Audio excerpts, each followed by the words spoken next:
Against the Ropes podcast.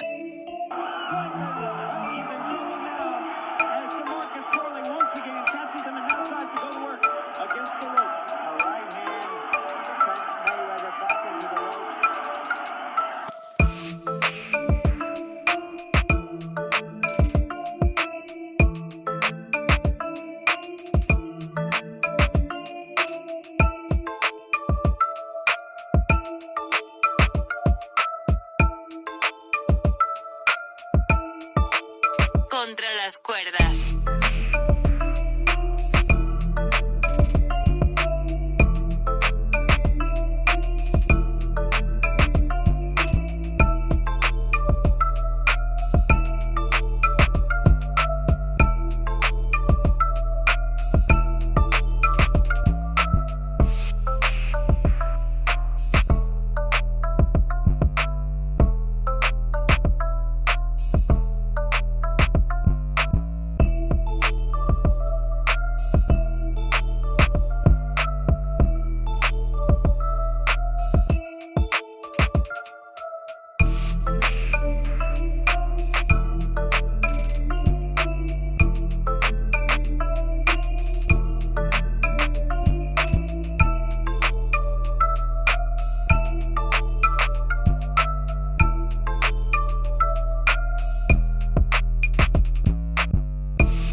Against the Ropes podcast.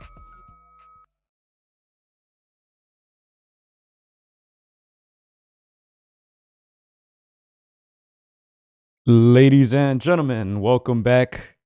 AtR podcast. Gio Garcia here alongside Christian Mosqueda, back for another episode, the last episode of the year of 2023. Of course, 2023 end of the year awards. Great year for boxing. We're going to have a lot on our plate today, Chris. It's going to be very tough to decide. Yeah, like you said, Gio, it's the last day of the year, man. Happy New Year's to everybody tuning in. Man, dude, this year flew, Gio, and it's like you said, it was one of the better years in boxing. And man, when you get fights like that, the year just flies. But yeah, man, let's get started. Which award do you want to hand out first, Gio? Yeah, so we're gonna go obviously through all the ones that we go through every year: fighter of the year, fight of the year, knockout of the year, trainer of the year, performance of the year, all that good stuff. We're gonna pull up the polls too as well. So for those of you guys who haven't voted, you guys can go ahead and go to the community tab on YouTube, and you guys can still cast your votes. Let me show you guys real quickly some of the categories, some of the ways that people voted. And as we described last podcast, Chris will get a vote, I will get a vote, and you guys will be that third judge. All right. So we trust you guys. If we do have a tie, if we're split, then we'll have to debate. We'll have to decide who the winner is, and we'll use you guys' help here on the live chat. Jesus checking in. But yeah, Chris, let's go ahead and begin. You know what? We can actually let's see. Let me. Should we begin with prospect? Kind of looking into 2024, or do you have another one there in mind that you would like to discuss first? I actually like we could get into prospect, but let's start with the disappointment of the year, man. Again, for being a good banner year, lots of fights. It's really tough to find something that disappointed. But again, this is the nature of boxing. I mean, there's always going to be something that disappoints us, man. So you want to get started with that, Gio? What was your disappointment of the year? All right, yeah, we can begin with that, but we can go ahead and show you guys how you guys kind of voted here on the YouTube community tab. We did have 4 candidates that we kind of decided were pretty bad ones. I mean, who wants to win the award for being bad, right? I'm sure nobody does, but you guys see the candidates there on your screens. Of course, we had Tyson Fury's performance against Ngannou, Francis Ngannou, MMA Mhm. fighter. He was dropped. He was supposed to dominate this fight. A lot of people in boxing were not happy because he didn't make us look the best, right? Our boy Jake Paul was holding it down, Chris. He's been holding it down for years. But Tyson Fury was supposed to go in there, knock this guy out. First of all, train. Seemed like he didn't even do that. He didn't take it seriously. He almost fumbled the bag like Wilder did. Almost, but he got the decision in the eyes of many people, even controversial. Um, and we'll get into that too. The controversial / robbery of 2023. We can get into that in a bit, but your candidates there, you see a Tyson Fury against Ngannou, terrible performance. Of course, we had Shakur Stevenson against Edwin de los Santos. Both men just didn't throw many punches. Was probably the most boring fight I've ever watched, Chris. But Yeah. and look, and you guys see the poll there. 47%. The majority, 47%. Other options, Showtime going out of business. No more Showtime, of course. We don't have HBO anymore. And Showtime followed a few years later. Now they won't be broadcasting boxing anymore. And of course, Charlo, who didn't throw any punches against Canelo, but did throw punches against the mother of his children and got arrested for it and all that. That was, of course, very, very disappointing. Honestly, I thought that was going to win hands down, Chris. But as you Yeah. guys see it there on your screen, more people were disappointed by Shakur Stevenson's performance. So there you have it on your screen. No secret. You guys, the third judge, you guys chose Shakur Stevenson's performance against Edwin de los Santos. De los Santos, who broke a record for least number of punches landed in a 12-round fight. And for you guys, that was your winner. Yeah. Yeah, for me, yeah, that is a big one. That's a doozer. It was on a Thursday. Obviously, we know Shakur is like, he's one of the most skilled fighters in boxing. So, a fight like this, that broke records when it comes to action, when it comes to punches thrown, landed, all that. Like it's a really bad look. But yeah, Gio, I think I'm gonna sneak in Ooh. and even disappointing in my opinion, in my part, and it might not win the full-on award. But I'm gonna throw in Wilder. You mentioned his name earlier, and come on, man. We finally get him in the same building with Joshua. He's at 38 years old. He is at the tail end of his career. Everything there is set for him to have this mega fight with a Joshua who also lost, a couple years back, but was able to bounce back. He did his job. So for me, the disappointment of the year has to go to Deontay Wilder for just fumbling this big opportunity. We talked about upwards of $50 million. How do you ruin that at 38 years old? All you have to do is beat the guy in front of you, do your job, and then the rest is history. So for me, the disappointment of the year was somebody that we didn't talk about for the previous 10 months, and Deontay Wilder fumbling the bag. Let's go to some comments here. Big Bro says one thing about Charlo is that it's not really disappointing. He and his bro used to doing dumb-ish. So he's not surprised by that. Man. Yeah, that's a tough one. And that was inserted, obviously, toward the end. That fight just happened last week. So it didn't get a chance to get on the poll. We're trying to wait it out as much as we could, knowing that there was that big event in Saudi Arabia, Day of Reckoning, and also Inoue fight on the 26th. So I'm going to disagree with the voters. I do not agree that the biggest disappointment was Shakur Stevenson, even though it was a terrible fight. Chris, I mean, I think we can agree that this was the worst fight of the year, correct? Right, for sure, by far. All right. What's your pick then for disappointment of 2023? Man, this is a tough one. I'm gonna have to go with Charlo. Hmm. I'm gonna have to go with Charlo for similar reasons that you're going with Wilder. I mean, this guy's been talking trash for years, calling out Canelo for years. Um, Leading up to the fight, he started talking less and less trash, but he had that big payday secured. He got in the fight, Chris. He didn't throw a punch. Well, when we came out on our post fight reaction, I said, "Man, that guy, he's not a lion. He was lying, Chris. He was lying. He didn't throw many punches. He fought like a little kitty. Disappointing. He gave up. He never tried to win this fight, and that was disappointing. And then, of course, the audio came out of the stuff that happened with the mother of his children. Him bragging about hitting her. I think. I don't know what word you want to use. Biggest loser, biggest fraud. I don't know what you want to use, but to me, I think that's Charlo for his terrible disappointment in the ring, not throwing punches against Canelo, but throwing punches against women. Yeah, when you encompass everything, just not just taking that L inside the ring, but taking that L outside the ring, and giving us, a performance where, even though Shakur threw the least amount of punches, it almost felt like, Charlo gave him a run for his money on that one. And again, it's a big payday. It's against the pound for pound, one of the very best, the face of boxing. This is where even in defeat, you could look good, but he looked awful in defeat. Like you said, didn't want to throw anything, coward in the biggest moment of his career.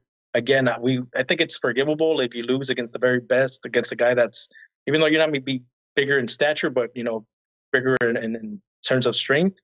There's no shame in losing, but the way he went out and the way his attitude responded outside of the ring, I guess we can give him this award, Gio.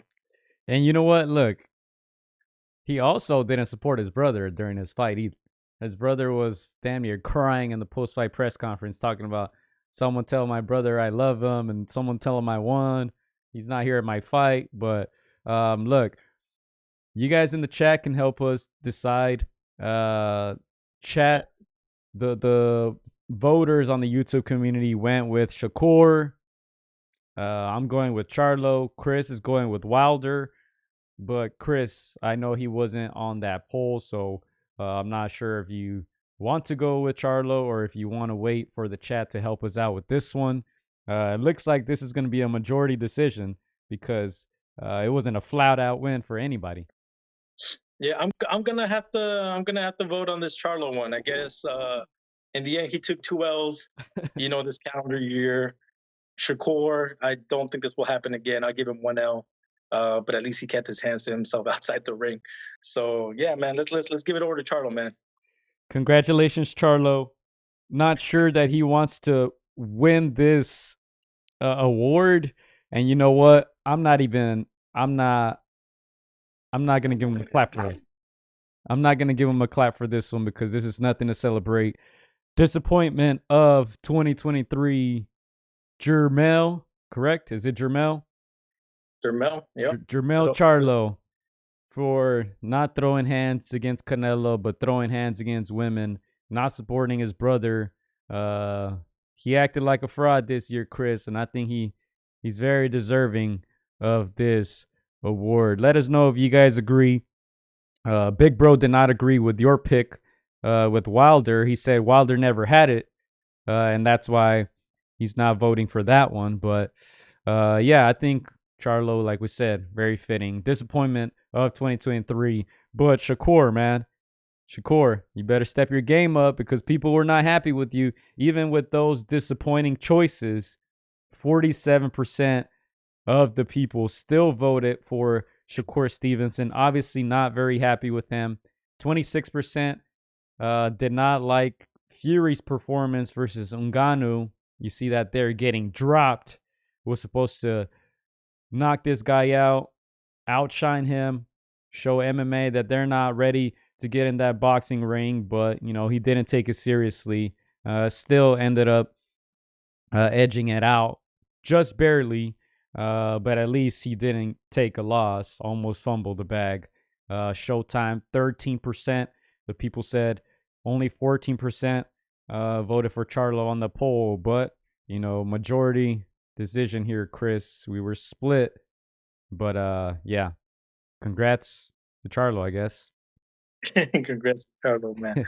Again, man, that just shows you, man, people don't want to be put to sleep. So, Shakur, yeah, man, you got saved, bro. You got saved. Don't do that again. Step your game up. All right. Let's keep it moving here. Let's keep it moving. Let's see what else we got on here. Of course, we're going to go through prospect of the year, fight of the year, disappointment goes to Charlo. We're going to cover the robbery of the year, of course, upset of the year, the event/moment of the year. Which one do you want to do, Chris? I'll let you pick. We got prospect, we got robbery, upset.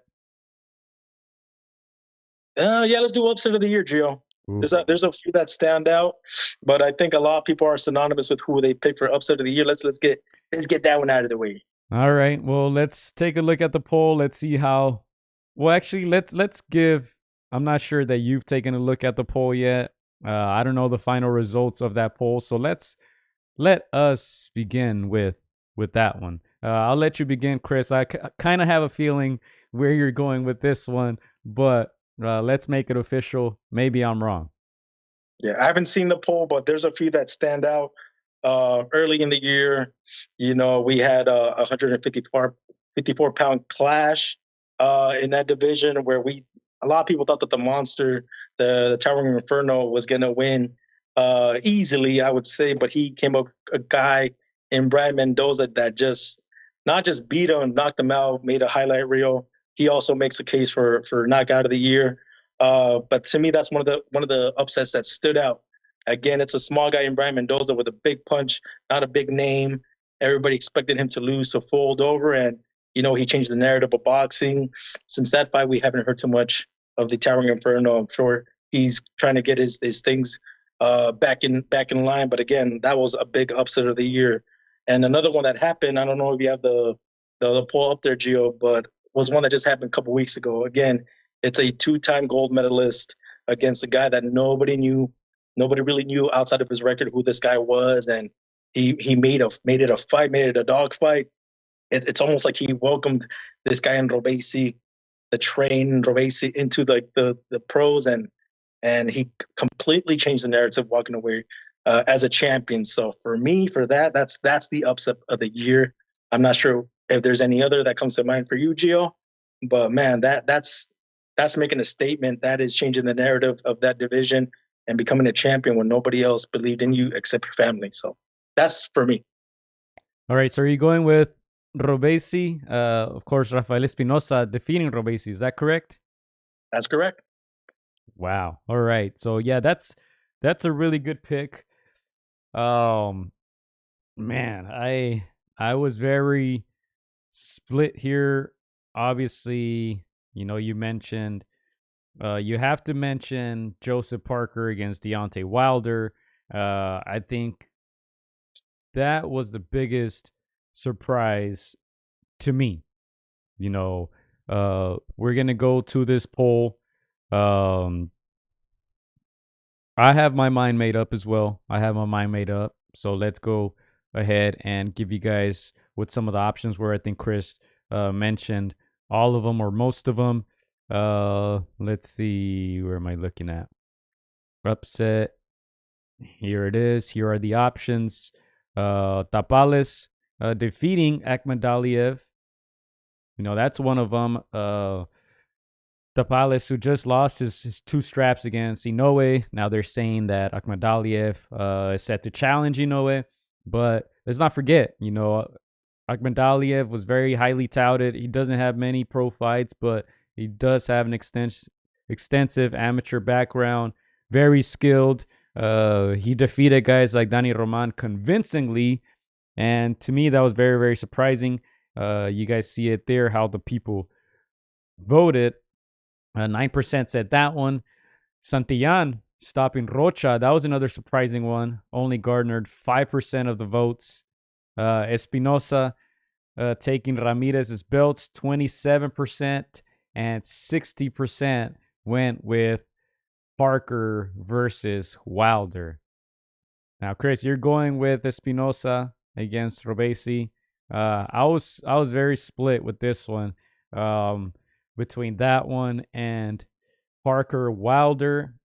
Um, but I think when you look at things, you know, obviously most of us thought Wilder was going to defeat Parker, not only defeat him, but stop him, right? Convincingly move on to fight Joshua, get that mega fight going. And on the other hand, they're building up Robesi Ramirez against Luis Alberto El Venado Lopez as well. So, both men had fights scheduled. Venado's going to fight soon.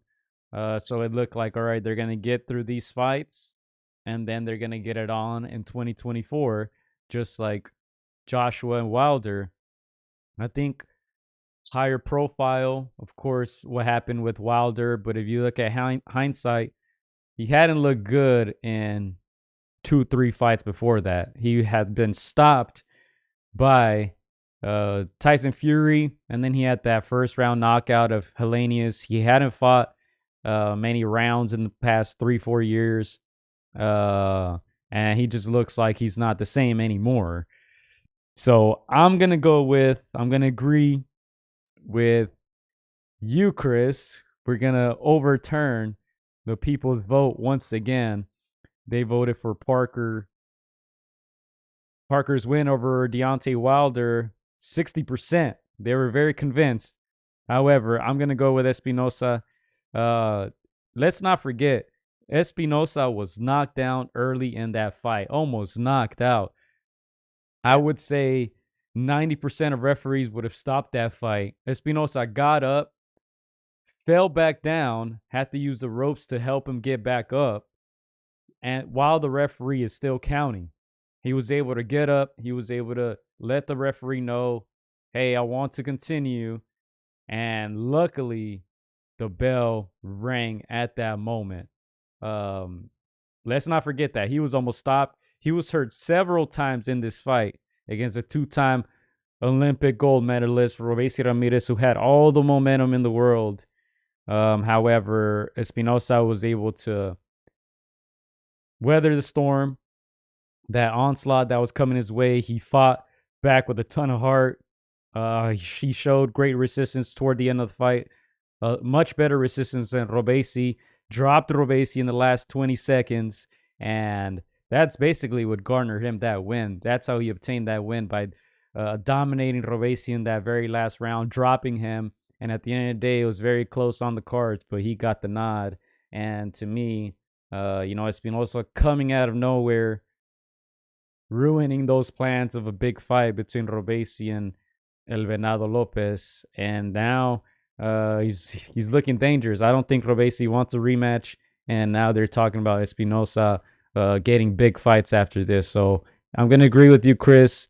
I'm going to disagree with the voters, making it 2-1 for Rafael Espinosa. Yeah, and again, it makes sense why people would pick those more notable names, and the Parker and the Wilders. It's completely understandable. But again, like you said, Joe, this guy Espinosa came out of nowhere. Great record, respectable record, undefeated, lots of knockouts. Sometimes we look at those and we're like, maybe he didn't fight anybody. But again, sometimes these guys do fight those tough fights, and it kind of showed that will that he has. Like you said, Gio, he was knocked down. It looked like a really bad knockdown. It wasn't a flash. It looked like he was seriously hurt. Any other ref would have stopped it. And if they would have stopped it, he would have gone into obscurity the way he came in. But the fact that he had so much will to continue, and like you said, not just take Robesi's best punches, but to, hurt him at the end, he definitely changed the narrative of that fight and became a world champion. And now that division becomes way more interesting with another name in that division. So, yeah, without a doubt, it has to be upset of the year. Yes, sir. Espinosa, upset of the year against Robesi Ramirez. He deserves a round of applause. There you go. Round of applause for Espinosa. And yeah, look, a lot of exciting stuff coming up for him, I'm sure. Were you able to hear the claps, Chris? Yeah, I was able to hear some of them. All right. It was. All right. So, Espinosa, upset of the year well deserved. And let's move on to our next category, Chris. Ooh, what do you want to go with? You want to go with knockout of the year or prospect of the year, Gio?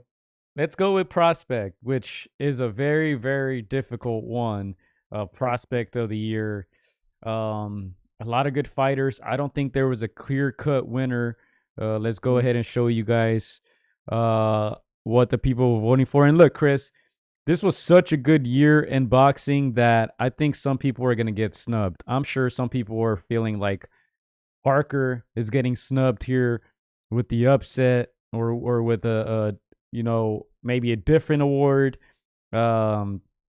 And I'm not going to lie. I feel like when I put the options here for prospect of the year, I feel like I snubbed a couple people. All right. So you guys help us out in the chat. This is going to be a difficult one to decide. The options that were given in the poll here, and you have it next to their name, the record this year, and their age. I know there was a couple names that I heard out there. Who I think Carrington, 26 years old. Chris, that's not a prospect, all right? This is not an Andre Boo Boo Andre award where you're a 36-year-old prospect, all right? We're going with the young guys who have a bright future, and these were the options that were given. Abdullah Mason, he was 5-0,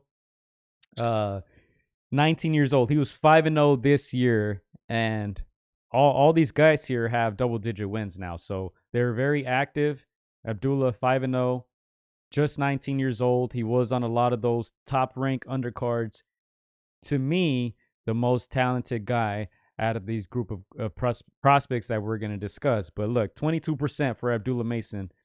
Ashton Silva, of course, he was 2-0 this year, signed to Jake Paul's MVP Promotions. He's 19 years old, also double-digit wins, Long Beach native. So, of course, Chris, we had to include his name. Definitely a fighter to look out for. Emiliano Vargas, who actually received most of the votes here. 69%, Chris. 69% of the votes for Emiliano Vargas, over 200 votes.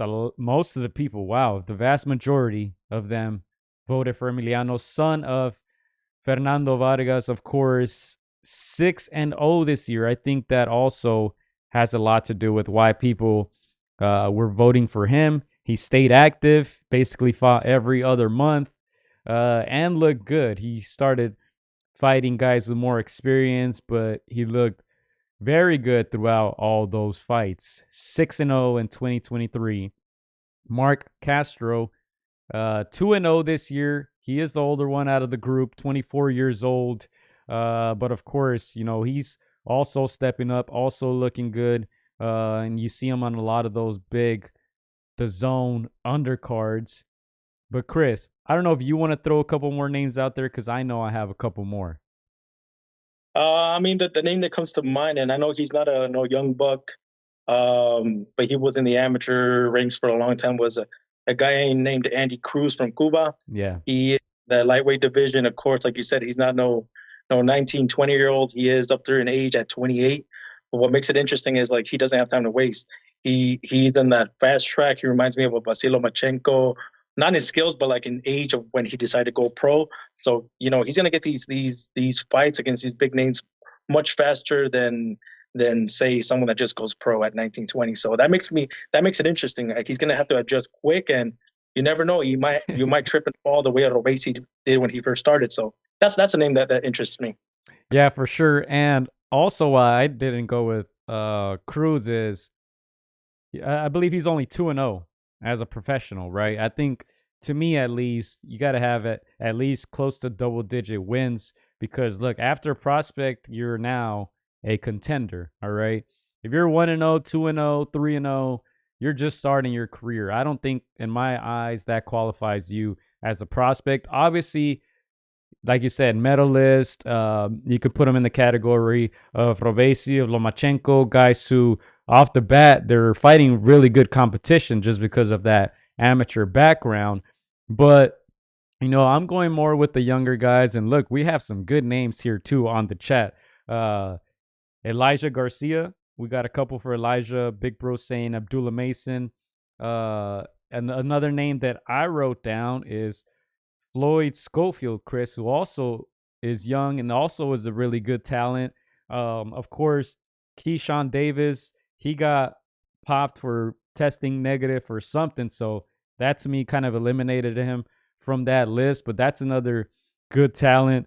A lot of people were saying Moulton, who's Floyd Mayweather's fighter. Same thing. He's only 2-0, I believe. So to me, doesn't qualify.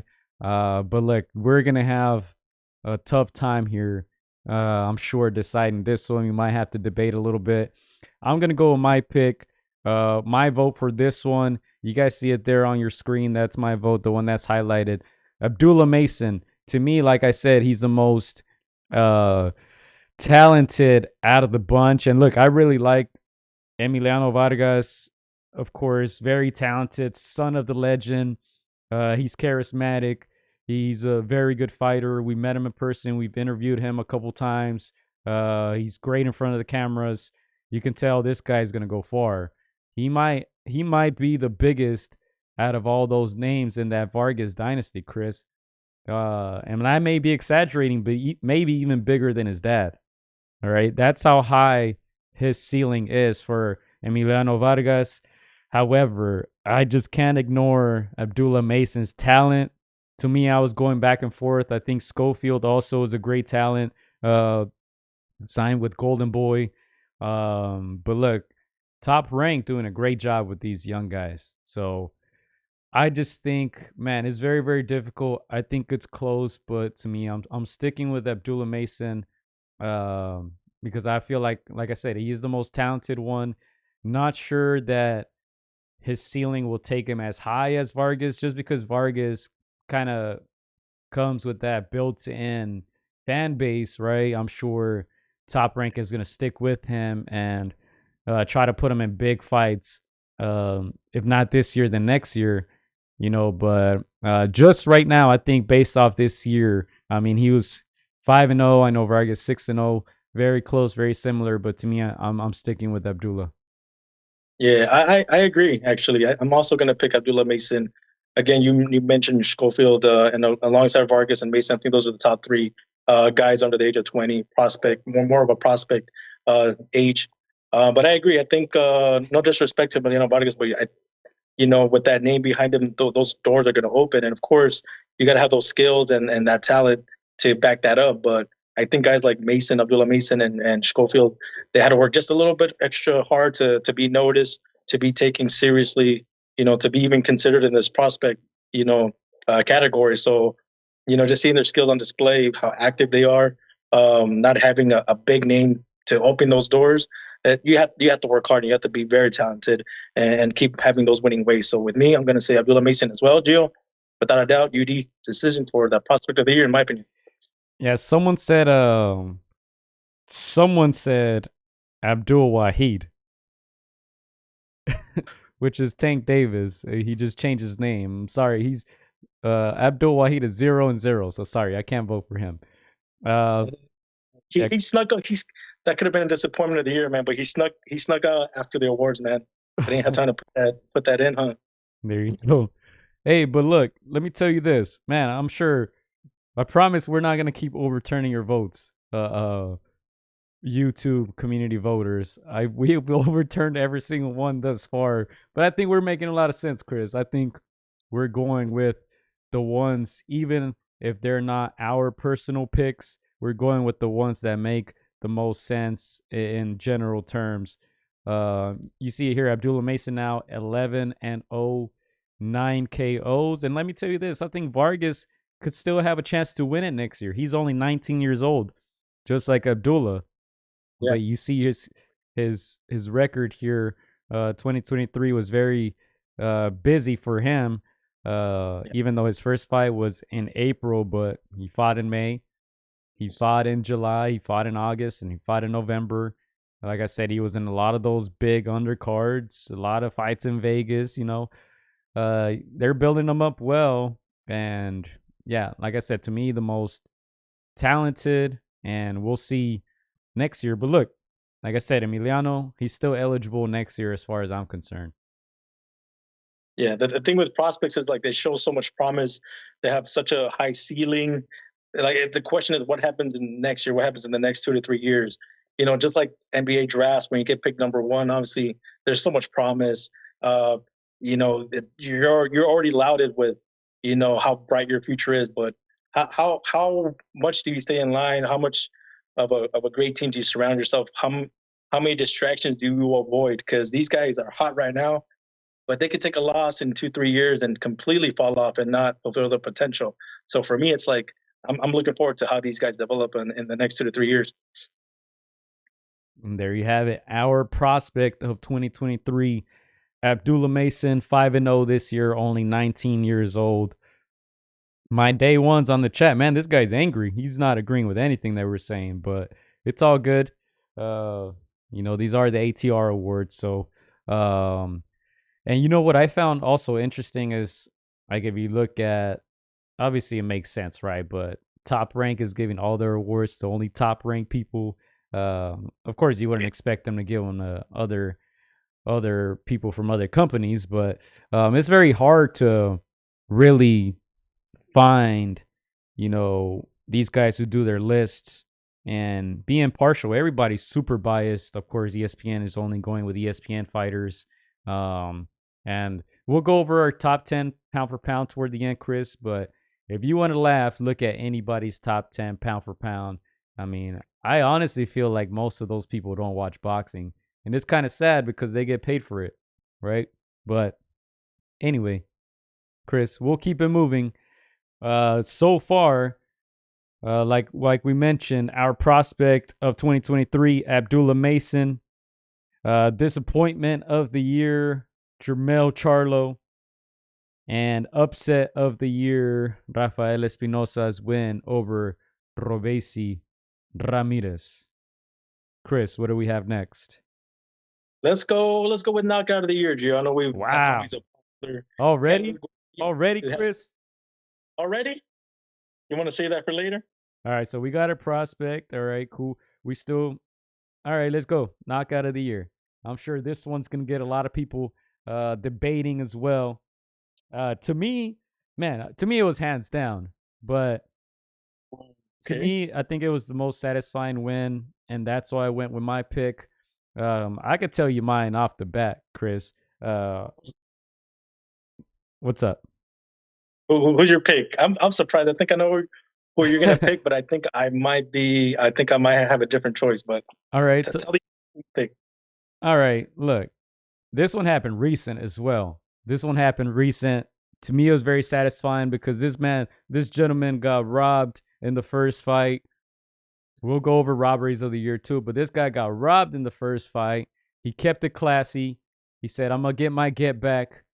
Went in there, dominated his opponent once again, but this time knocked him out. This time he didn't survive. And I'm sure you guys know who I'm speaking of, and that's Rayo Valenzuela over Chris Colbert. Robbery the first time around. Chris Colbert talked a lot of trash. They even bet $50K. Rayo said, I'm going to knock you out. Colbert said, put some money on it. They put $50K on it. And Rayo kept it classy. He went in there, whooped him. And he said, hey, man, look, you don't even have to pay me that $50K. Respect to you. And we're moving on. Kept it classy. But that right hook came, I don't want to say out of nowhere, but it was a one-punch, one-hitter quitter, Chris. Something he wasn't able to do in that first fight. Colbert showed a lot of resistance, but to me, hands down, the brutality of it, one punch, laid out, night, fight's over, beef should be over. I mean, Rayo, he even said, you don't even have to pay me. That's how bad this was. He felt bad for the guy. To me, hands down, Rayo Valenzuela. I'll pull up the poll in a little bit, but let's get your take on this, Chris. Yeah, for me, I mean, obviously that's a big one, huge one. Probably the most satisfying get back since Cotto Margarito. Yeah, that obviously everything happened in one calendar year. The cries of robbery. We knew what Rayo did that first fight. Colbert giving him that rematch, which I said in previous podcasts. I'm shocked that somebody will let their ego get in the way after going through hell and back in that first fight and squeezing out a win. And obviously Rayo getting that huge W, huge knockout. You've seen the memes, just take over social media with Rayo just, standing over, just a knocked out Chris Colbert. So it's a huge knockout. I don't disagree, Gio, but I cannot discount what Junto Nakatani Okay. only earlier in the year, man. You cannot. As big as this one was, as big as the story was between Rayo and Colbert, you cannot discount that huge knockout from Nakatani that happened earlier in the year, and he just flat out knocked out Andrew Maloney even before he hit the canvas, and it was out, man. No count needed. Highlight reel. When that knockout happened, everybody said it. This is likely the knockout of the year. It's going to take something crazy to even come close to this one, and this one came close in my opinion, Gio. And obviously, there's a lot larger storyline with Rayo and Chris Colbert. But for me, Junko Nakatani with the knockout of the year. God no. And I don't know who NM is, man. Flat out. Flat out. And he was he was laid out flat, Chris. And look, when I saw that knockout, I think we went on the show and said, hey, man, it's going to be very, very tough for anybody to beat that knockout. Very brutal. Same thing, one punch KO, overhand left. Maloney went night. But as I wrote here in the comment section, the reason I went over, the reason I picked Rayo over Junto Nakatani is, let's keep it real. Nakatani whooped his ass for 12 rounds. Like, we saw it coming.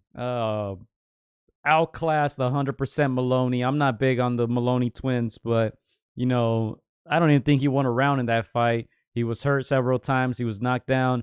To me, I kind of saw it coming. I didn't think it was going to be as brutal, and I think the brutality is why people are picking it. But if Maloney survived that fight, that was going to be shocking to me, and that's the only reason that I didn't pick it. That was probably my second pick. I also liked, even though it was a stoppage by the referee, the Zilei Zhang stoppage over Joe Joyce. That was brutal. I don't know how Joyce got up. It only got 10% of the votes on the poll. Nakatani, surprisingly, only 11%. Surprisingly, and then a lot of people in the comments were saying weren't very happy with that. They were saying that people got to go watch that knockout again. But look, only 11%. Surprisingly, Davis over Garcia, 28%. Only reason I included this one is because it's the more mainstream one. It's the one that got people talking, people criticizing Ryan Garcia for quitting.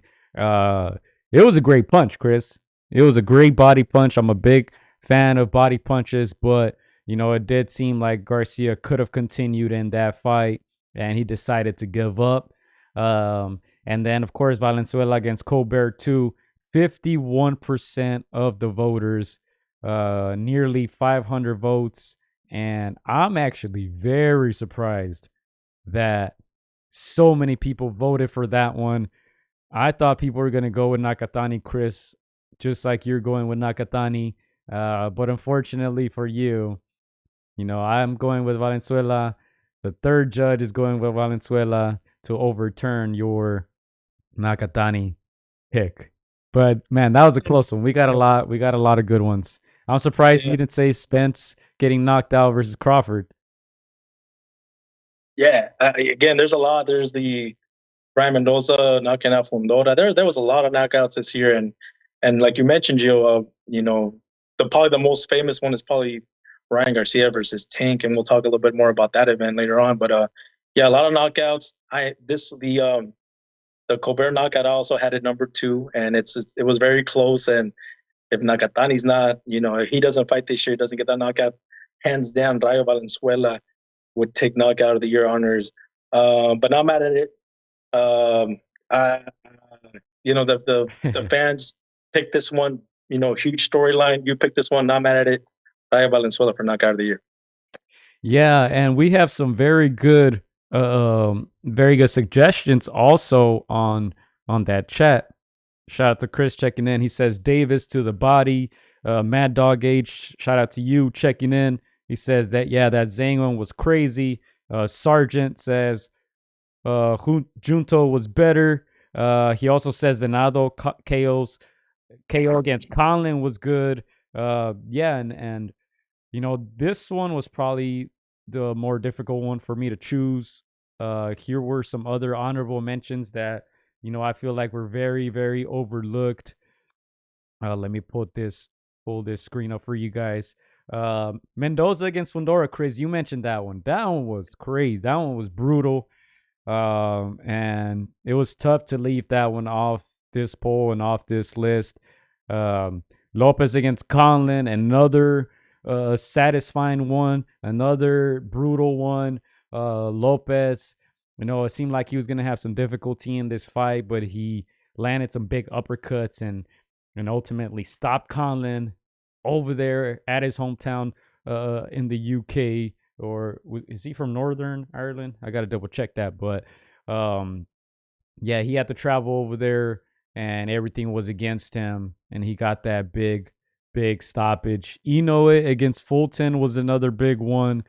Probably the one of the more higher profile fights, along with Crawford and Spence, who was also there in honorable mentions. More so stoppages than straight up KOs. Of course, the Nakatani one was more brutal. The Rayon was more brutal. Joshua Hellenius was another big one too. That was earlier this year.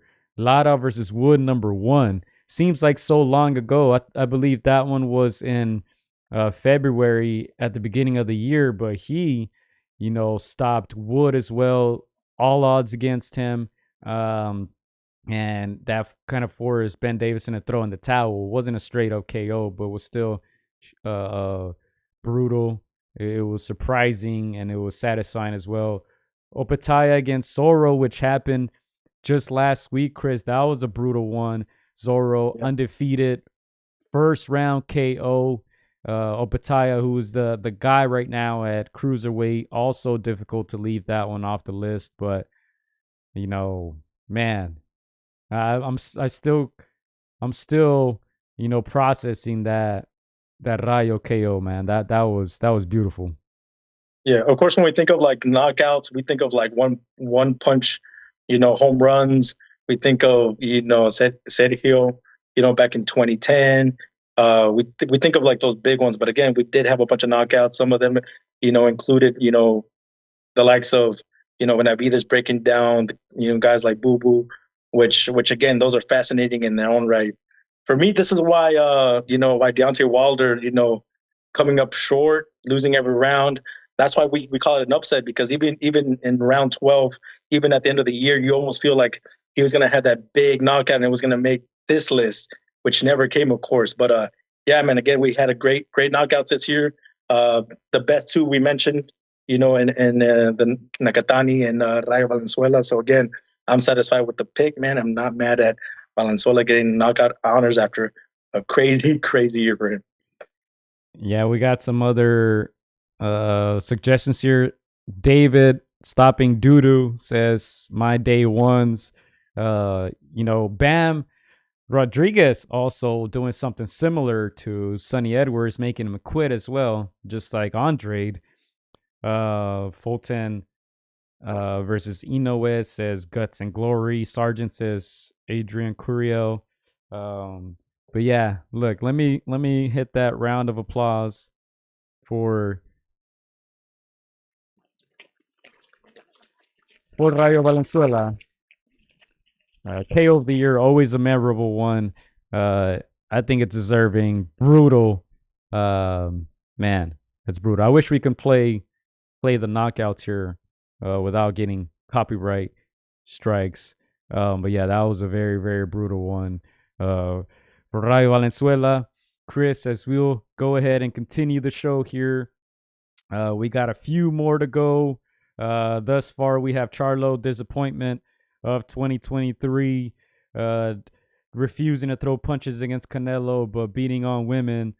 Upset of the year, we chose Espinosa over Ramirez, Rafael Espinosa defeating Robesi down to the wire. He had to do it at the very last moment.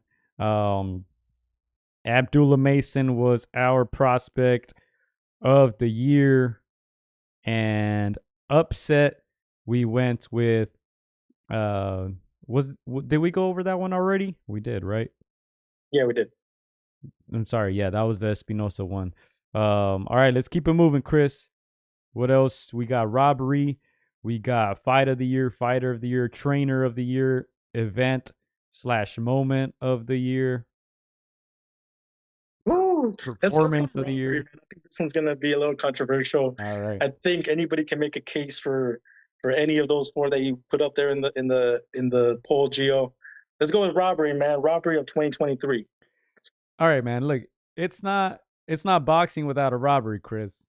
Like, as disappointing as that sounds, as sad as that sounds, let's keep it real. It's not boxing without some good old corrupt judges, Chris. So there are your options on the screen. I'm sure you guys can mention many, many other ones. Band Dog H says Santillan stopping Rocha was upset of the year for me. Yeah, that was a big one. My day one, Saint Loma being robbed or Rayo. Those were on here, Chris. Lowest number of votes, Leuven versus Ramos. Maybe not the highest profile fight that was on the Canelo undercard. Very good fight. Two very good fighters. The reason why I thought that was one of the bigger ones was, Ramos outlanded Leuven by more than 60 punches. He outlanded Leuven in 10 out of 12 rounds, and they ended up giving it to Leuven. Leuven did the same thing Colbert did. He was talking trash. He was like, man, I boxed his socks off. It was an easy fight for me. He was talking trash. But like I said, on the punch stats, he lost 10 out of 12 rounds. Now, obviously, just because you got outlanded in a round doesn't necessarily mean that you lost it. Obviously, power punches count. Obviously, big punches count. But 10 out of 12, you got outlanded and still win the fight and still talk trash. 8% of the people thought it was Leuven's W against Ramos. That to me was very shocking when they announced the winner. We have 14% only, surprisingly, Colbert versus Valenzuela. Colbert getting dropped in that fight. Hurt throughout the fight. But, he did have a lot of good rounds where he outboxed Valenzuela. Valenzuela fell asleep in a lot of those rounds. At the end of the day, it ended up being close. But, with Valenzuela knocking him down, hurting him several times in this fight. I remember watching this fight with some friends, and at the end of the fight, we had all knew that Rayo had won, right? But we started joking around like, nah, they're gonna give it to the other guy. Watch, just jokingly. And once they announced it, boom, they announced Colbert as the winner, and we all looked at each other confused. And yeah, that one was bad. 14%, 31% Romero stoppage versus Barroso. Now, Chris, man, like I said, I wish I could just play these clips so you guys can remember all these off the top. It looked like the referee was getting Barroso off of Romero. If you look at that picture right there, it looks like Rolly is the one getting hurt and stopped. Yeah. Look at Tony Weeks grabbing Rolly, telling Barroso, stop hitting this guy. Confused, Chris. I don't know, man. If you had to pick, I think, one fight where you would say there was foul play there, one fight out of the whole year, I would pick that one. And look, that was my pick there. That you guys could see it highlighted. I picked that one because till this day, I can't believe that the referee Tony Weeks, to this day, I can't believe he stopped that fight. But anyway, that one got 31% of the votes, and of course the high profile one Haney versus Lomachenko. It had to be included on the list because it was, I feel like, the most talked about fight of the year. People still talk about it now. When people are making their pound for pound list, people are still pointing back to this fight. To me,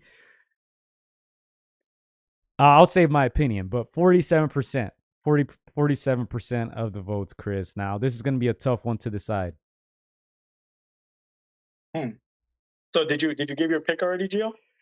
I gave my pick. I'm going with Rolando Romero against Barroso. Because look, like I said, allegedly, if there was foul play, they said, let's make sure this one doesn't go to the cards. For real. We're not letting the judges decide this one. Hey, Tony Weeks, first moment you get, step in there, and we call it a night. I'm still shocked that fight was stopped. Bad judges, we see it, I feel like, a lot. Unfortunately, we're used to it in boxing. Like I said, it's not boxing if there's no robberies, man. If you go to any event, any card, even the local shows, sometimes you're just, man, you're confused. You feel bad for whoever gets that short end of the stick. But this one was highway, Chris. No mask. They left all the fingerprints in front of everybody. Didn't even give a good reason. It was bad to me. That's the one I'm picking. Of course, you guys see the one there on your screen that the people are going with. The vast majority, 47%, are going with Haney against Loma. I'm sure we'll be debating this one, Chris. Give us your thoughts. All right. So we got one vote for Romero Barroso. One of the votes from the audience is going to go to Haney versus Loma. I think these are all great picks when it comes to robberies. Like you said, Haney versus Loma was probably the most mainstream, most known of all these fights. And so a lot of people felt Loma won, and so they were claiming for robbery. But I've talked about this on the podcast before. I thought it was a close fight. Could have gone 7-5 either way. It could have even been a draw.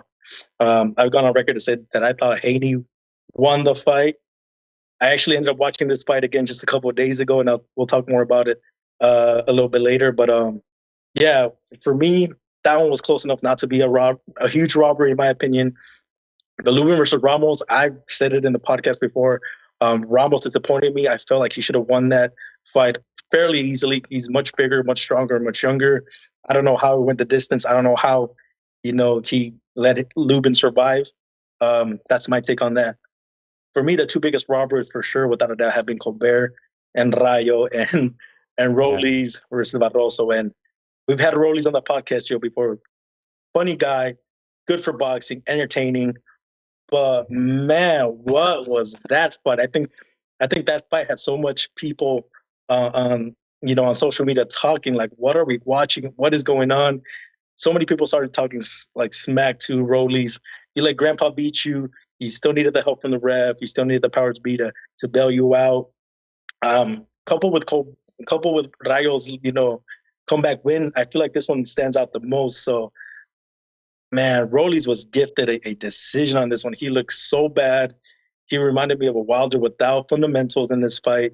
It felt like he didn't train. It looked like he overlooked a guy that's like almost 40, I think, Gio, in Barroso, who was having a great fight up until that, that disastrous stoppage by the ref.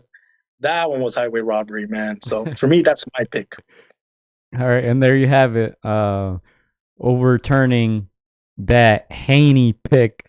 And look, this is the sound effect that he doesn't get a clap. He gets the. I mean, you can't get a clap for that, Rolly Romero. I'm sorry, man. That was bad. Let's go to the comments here because a lot of people have really good comments here, really good suggestions. I'm sure most people would agree with Rolly. But my day one says, facts, Barroso was literally robbed. Didn't even get to finish.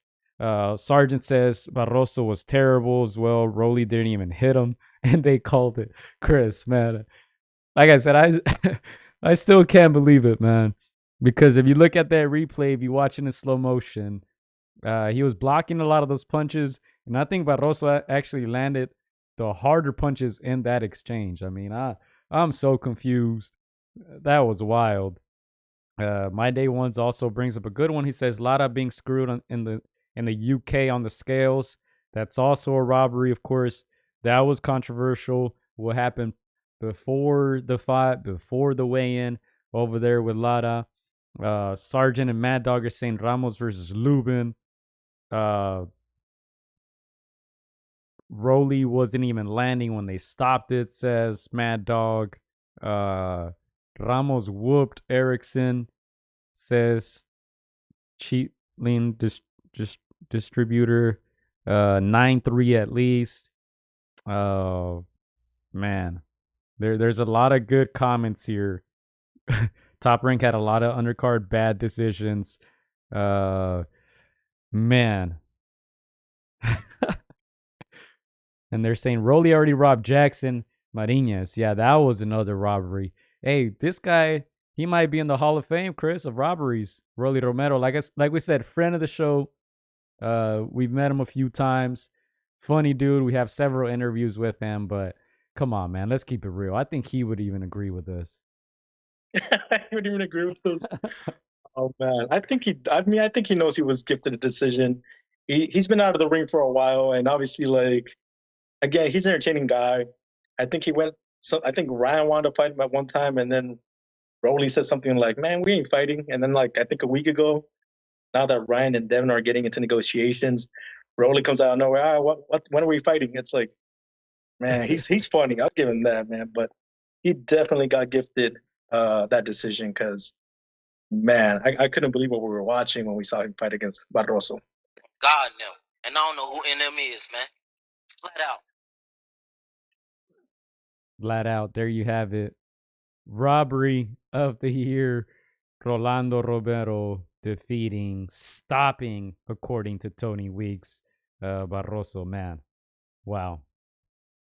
It was an interesting year, Chris, to say the least. It was an interesting year. A lot of controversial fights. Of course, you don't believe you believe Haney defeated Loma, so of course, not surprised that you overturned that pick, that voter's pick right there, the third judge. Again, it was a close fight. Like I said, I saw the fight again. I saw it back because I sometimes I feel like when I'm watching a fight, I'm not even though you say you're going to judge it, you don't want to really judge it. You just want to enjoy it. So when I see it back the second, the third times, I feel like I was able to judge it closer. And man, I find it closer to Loma this time around. Again, it was a very close fight. You could judge it either way, 7-5, 6-6, 7-5 for either guy. But man, I don't know. Looking back at it now, Loma was looking really good, man. Really good. I wanted to pick that as my robbery of the year. Obviously because it's the bigger profile fight out of those. I do believe Loma won. I believe he was able to dominate a lot of those rounds. I believe you also got to take into consideration the weight difference. You know, Devin Haney weighed in 160 something against Regis Prograis. Reportedly 160 something. I forgot I posted it. I can't remember exactly the number. And Regis was at 150 something, mid 150s. Haney much heavier than him. Just imagine how much heavier he was than Lomachenko on that night. And I'd say most of us still saw Lomachenko winning. However, I think you got to be fair, and you always got to say, hey, look, man, when it's a close fight, it's difficult to call it a robbery. I do think that the Ramos one, I feel like he himself, like you said, you were disappointed in him, Chris. I think he allowed Lubin to win some of those rounds, so he has kind of himself to blame for making it somewhat close. I do think Loma Haney was closer than that fight, so I don't think I'm ready to call it a robbery. I do think it was a bad decision. I do think it was an unfair decision. I do think Lomachenko won like most of us, but I think just the Rolly one was just so blatant, just out there. Like I said, highway robbery. They didn't wear a mask. They didn't even put gloves on. Fingerprints all over this. The evidence is there. I mean, that was a disgrace. So it was a tough one to decide, but Broly, big winner or big loser, however you want to look at it. Hey, there you go. That's Rolly for you, man. Always with controversy, man. And again, I feel like this robbery was more like a circus kind of robbery, where it was just silly, man. It was just nuts. It was just silly. And when I think of Rayo and Colbert, that one was disrespectful. That one left like a sour taste in your mouth. Like they just derailed his career a little bit. Again, it's a great thing that he got the comeback. He got that huge knockout, didn't leave it in the judge's hands. But yeah, this Rolly one was just silly all around. And he was losing the fight. Like they're saying here in the comments, said Rolly even got dropped. He wasn't even up. Um, Distributor says, "Say what you say, but Rolly keeps the sport entertaining." 100%. Just like AB, right? No. And I don't know who NM is, man. Flat out. And they're trying to sell that fight for 2024. So keep an eye on that. AB, who was supposed to fight several times last year. I think he only got one fight, right, Chris? If I remember that correctly. And even that one wasn't even a decisive win for him. But to go back to some comments here, an old Loma whooped that ass, says Distributor. 9-3 with a 30-pound disadvantage. Do you feel like ish talkers like Rolly get too much favoritism for bringing hype to a fight? Like Mallorca Broner. Hey, they're good for the sport, just like the other guys are saying here. Distributor saying he's good and entertaining for the sport. Of course, I feel like, that's on the back of everyone's minds when putting these events together. When I don't want to say too much about the judges, but yeah, I'm sure that has something to do with it. Who's putting the fans in those seats, and who's bringing more attention to this event. Yeah, I agree. It's a business at the end of the day, and so it's a numbers game. And if that guy across is silly and can bring in those dollars, because at the end of the day, they have to pay these fighters. So if you're a boring fighter, if you're just brought in as a B side just to pad the other guy's record, and this guy's beating the entertainer, yeah, they're gonna show some favoritism. So again, Rolly knows what he's doing. He knows that he'll get bailed out here and there as long as he continues to bring entertainment. So yeah, that's what it is, man. And look, let me tell you this. Voters voted for Loma Haney.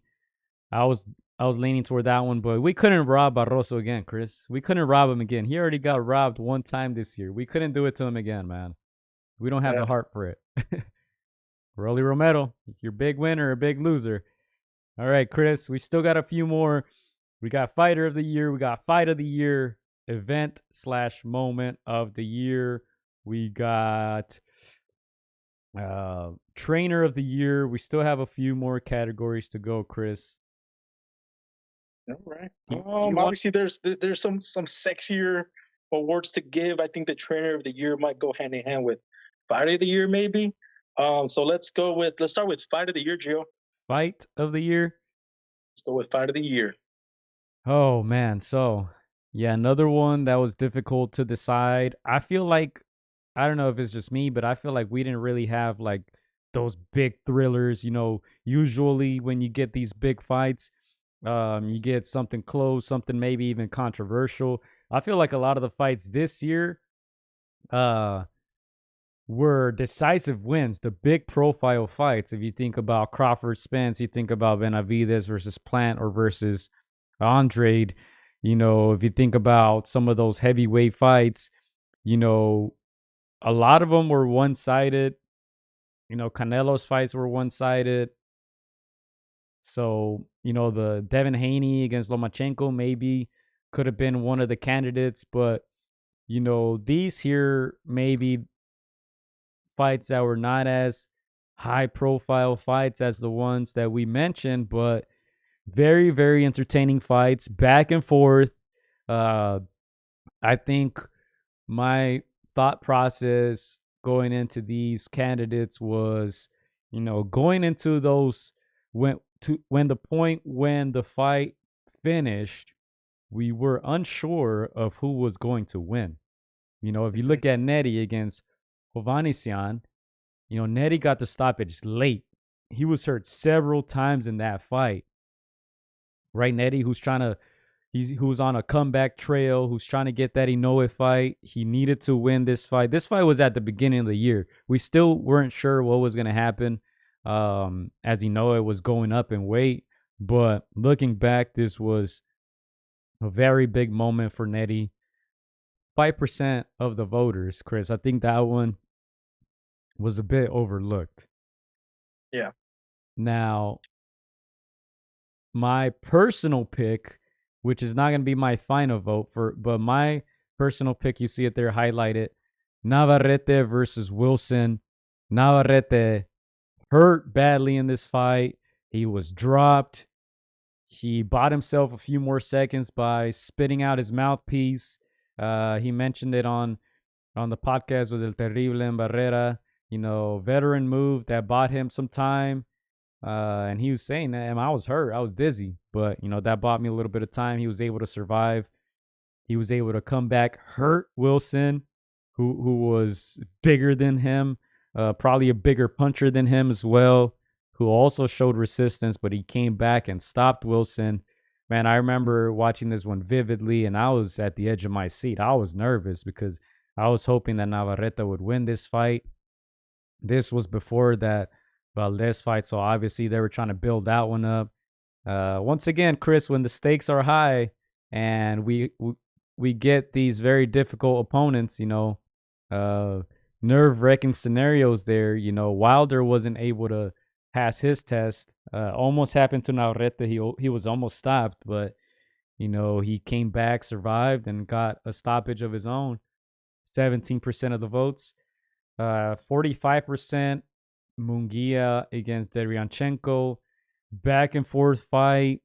Both men looked hurt a couple times throughout the fight, and Munguia saved his ass by dropping Derevyanchenko in that last round. Another very close fight, back and forth. 168 pounds this fight, I must add. So, both men look strong. Very back and forth, exciting fight. 45% of the voters. So we see it there. The third judge, you guys, the audience, you guys voted for that one. And of course, I think Ramirez Espinosa too, maybe a little bit overlooked too. Not as sexy name wise as Munguia Derevyanchenko, but it still got 33% of the votes. Espinosa, once again, like the other guys, was able to win that fight in that last round, dropping Robesi Ramirez and ultimately close decision, but he got the nod and he got the belt. So we see the vote there by the audience. Chris are going with Munguia Derevyanchenko. I have a feeling this one might be a little tough to decide. So you guys help us out in the chat. Help us out. Ooh. Did you give your pick, Gio, by chance, or you're gonna wait a little bit? I had my personal vote, which was Navarrete Wilson. I think that's the one that I personally enjoyed the most, but I'm gonna save my final vote. I feel like I'm still going back and forth. But yeah, I'm gonna need some help from the audience. My vote is not gonna go with that one. That was just my personal preference fight. Runner up for me. Yeah, for me, when I think of a fight of the year, I normally don't think of high level, high skilled. I just think of, the Rocky type of fights where there's not a whole lot of defense. Just two guys going back and forth, and they're willing themselves, to try to beat the other guy, and it's so competitive that it's just, again, it's very Rocky-esque. And when I think of a fight, I think of Munguia and Derevyanchenko. I think that's obviously, all those names were great. All those fights were amazing to watch. The reasons that you described. But in my opinion, Munguia and Derevyanchenko is the one that kind of stands out the most. People knew it was going to be a good fight, but I guess it was just known that Derevyanchenko, even at 38, he still had a lot to offer. And Munguia, even though he's a younger, stronger, bigger guy, he hasn't lived up to the hype. And so that's why it made that one very competitive. If I had to pick my fight of the year, though, Gio, it's one that's not here, and it's one that involved more skill, more ring IQ, and it's one that we mentioned throughout the year and earlier in this podcast. For me personally, this year, usually again, I pick the I pick the less skilled fights, but for this year, my opinion, my favorite fight was Devin Haney and Lomachenko, because you couldn't look away. You couldn't, you had to be focused in every round to see if one guy was gonna, take over, or one guy was gonna succumb to the skill of the other. And it was so high level competitive, in my opinion, Gio. That's why I enjoyed it much more than some of these fights. Uh, but yeah, if I had to pick fight of the year off this list, Gio, I would have to go with Munguia Derevchenko, because at the end of the day, we want to see Rome type Rocky fights, and that's exactly what we got with Munguia Derevchenko. Sergeant saying Vaquero versus Wilson both getting dropped and ending with a KO. He also adds that Cordina against Vasquez was a war as well. But Chris, yeah, I think we have our personal picks. Like I stated, mine was Navarrete against Wilson. Great fight. I remember watching it here with a couple friends, and I was on my feet, Chris. I'm not going to lie. I wasn't even sitting down. I was like, dang, this is crazy. Navarrete getting hurt and then coming back with a KO. But I'm going to agree. I'm going to go with Jaime Munguia against Derevchenko. And I think this one has an unfair advantage because, look, I think Loma and Haney was a great fight. But as you mentioned it, more of a chess match. Great defense, great offense on both ends. I think in the mainstream, that should be the fight of the year. But like you stated, Munguia and Derevchenko were just going at it throughout 12 rounds. And Derevchenko was going to win that fight, it looked like, until he was dropped and badly hurt by Munguia. It took that big body punch. He had to take a knee in order to survive. Man, that was a video game type of fight.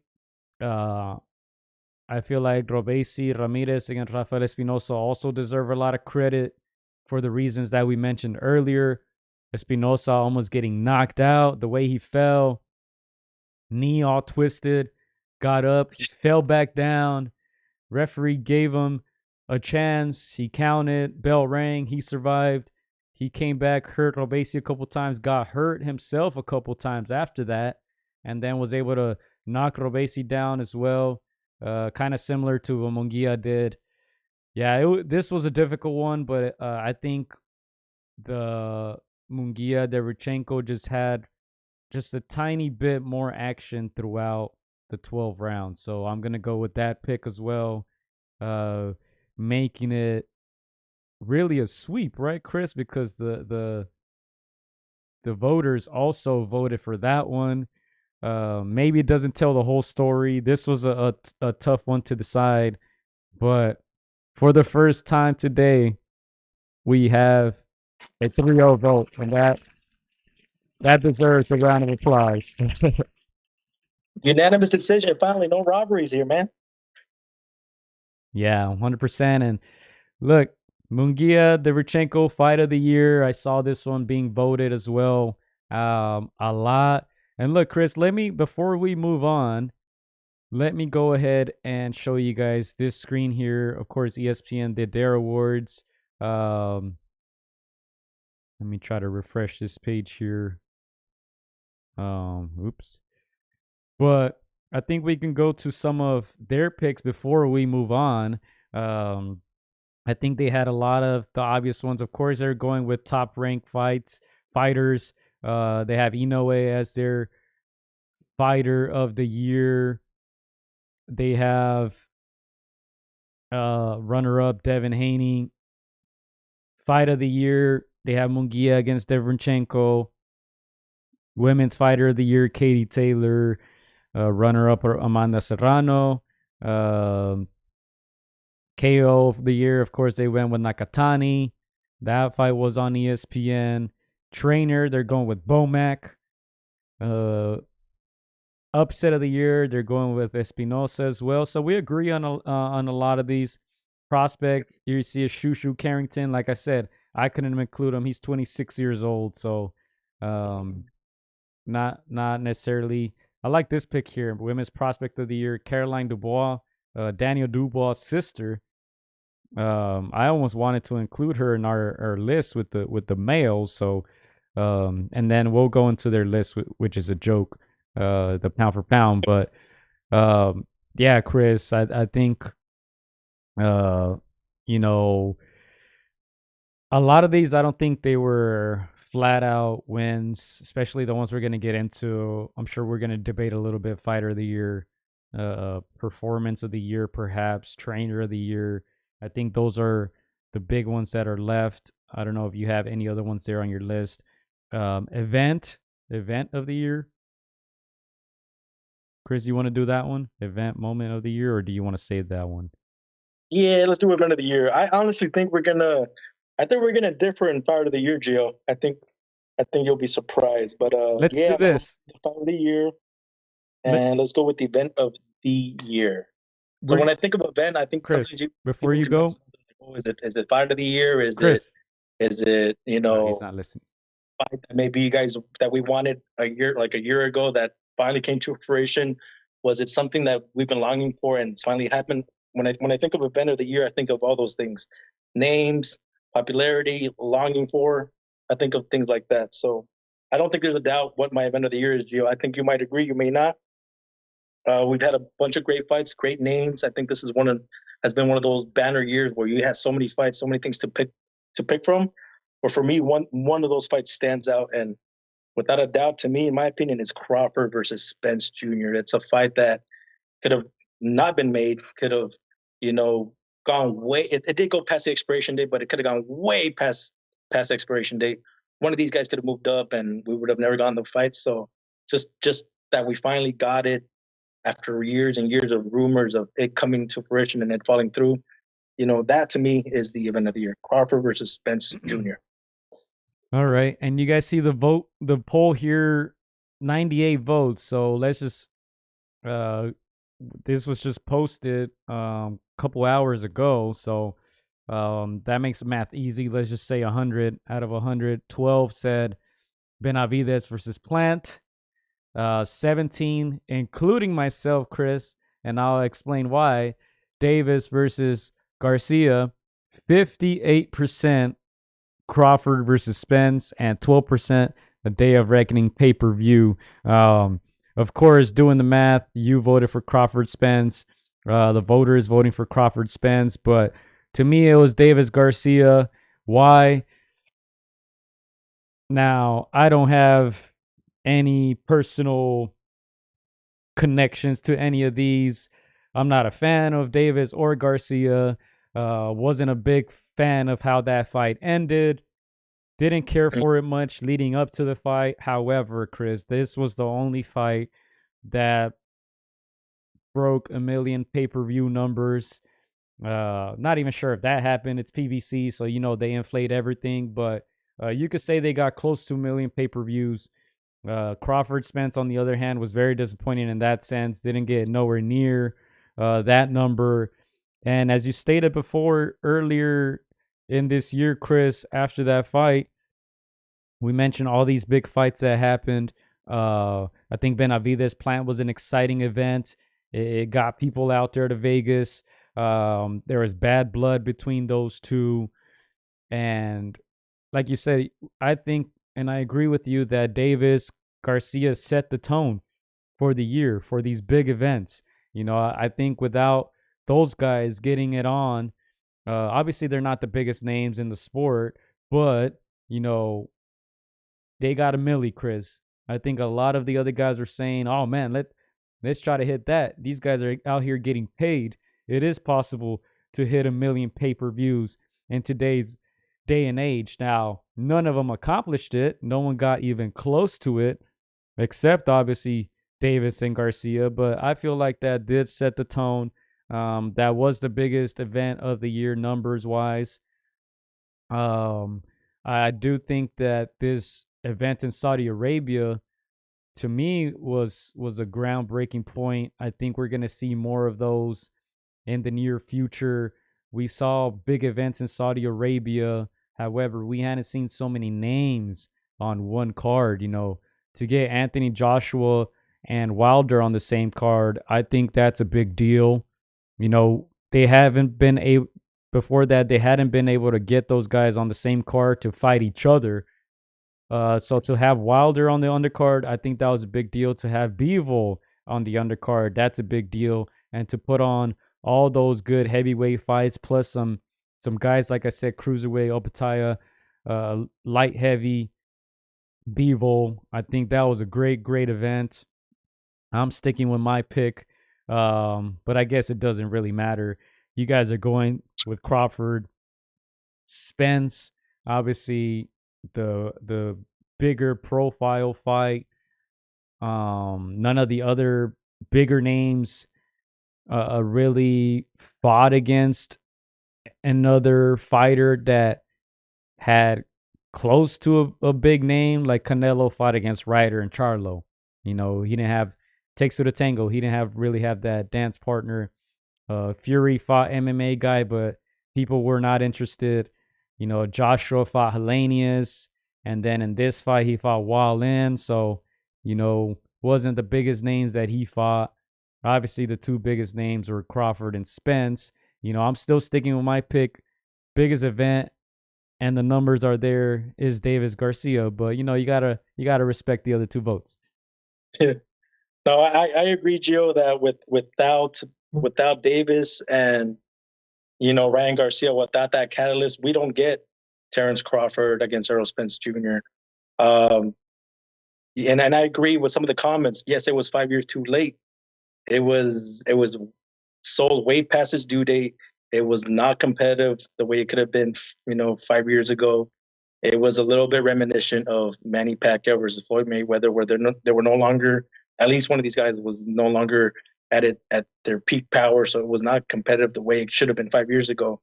But yeah, I agree with you that without Tank Davis, without Ryan Garcia, without these young guys, especially Ryan at 24, 25, without him really spearheading, like, we're making this event happen, none of these other fights happen. And maybe you're right. It was maybe based off money. Maybe they thought they were going to, get these big paydays. But I also believe it was the younger guys showing them like, hey, look at these guys. They're doing it. And we're going to look bad if we don't fight, man. If we wait another year, 2 years, they're really showing us off. And they're showing courage, and especially Ryan Garcia, in getting into a fight that he could have waited a little bit longer. He was 24, 25. Tank was already 29. Tank had no excuse. He should have been having these fights already. But yeah, definitely without Ryan Garcia and Tank Davis, we don't get these other fights. And even though I did pick this as the event of the year, I completely agree. Without Ryan Garcia and Tank, we don't get all these fights. And let me tell you this. I think, to me, I'm not giving my pick because for this next one, but I think, to me, Crawford was more fitting for performance of the year. But that's why I wouldn't give him this one. I think, I think the numbers just say it all. I think, two guys fighting in their primes, Chris. That's what I would have to disagree with, Crawford and Spence. I don't think this is the best version of both of them. I think we've seen a better version of Crawford before. He's 36 years old now, and obviously we've seen a better version of Spence. So that's why I don't think this was that moment of the year. If you had to pinpoint to one, I wouldn't pinpoint to this one. If a person who doesn't watch boxing had to tell me, well, what did boxing do this year? Show me a good fight, show me a good event, and I could be like, look, two young guys, obviously Ryan a lot younger than Tank, but two guys in their prime, two guys try to make a name for themselves, sold over 1 million pay-per-views, right? Spence Crawford was a wash. Like, it wasn't even competitive. And both guys, like I said, not in their primes, but, hey, you casted your vote for this event. The YouTube audience casted their vote for that event, and that's your winner. The 2023 moment/event of the year, Terrence Crawford against Errol Spence, which disappointed me only because people didn't show out like they said they were. How much did they sell? Like 300 pay-per-views. A lot of people were like, yeah, this is the fight we want to see, and then at the end of the day, it didn't end up supporting it. But it was still a big event nonetheless. Yeah, again, I feel like a lot of people were upset that it was 5 years too late, and they still found a way to watch it, even though they didn't pay for it. But again, Ryan Garcia Tank is that fight was better for the long term of boxing. But yeah, again, two guys in their prime, not two guys in their prime, two guys that boxing fans have been clamoring for years. It's almost like we finally got the fight. Thank you. We shouldn't be giving thanks because they should have done this years ago, but it's almost like we're just happy we got it. Even though it wasn't competitive the way many people expected it to be. So many years of waiting. All right, there you have it, Chris. We still have a couple more before we get out of here. We have, of course, Fighter of the Year, Trainer of the Year, and Performance of the Year, Chris. I think we could end it with Trainer and Fighter, and then we can do Performance of the Year, which we had several, and I think this one might be a controversial decision as well, Chris. We've only agreed, I think, so far, we meaning you, the audience, and myself, all three votes. I believe we only agreed on one, 3-0, unanimous. But in this next one, I don't think we will agree 100% on all of them. But look, Performance of the Year 2023. You guys see it there. The YouTube audience vote, 61% are saying Crawford versus Spence, 5% Haney versus Prograis, 19% Inoue versus Fulton, and 15% Bam Rodriguez against Sonny Edwards. Chris, I'll let you take this one away. We see the YouTube vote there, Spence versus Crawford. I have a good feeling that's your pick. See it here, the Crawford face. But let's get your take on it, your vote, and why.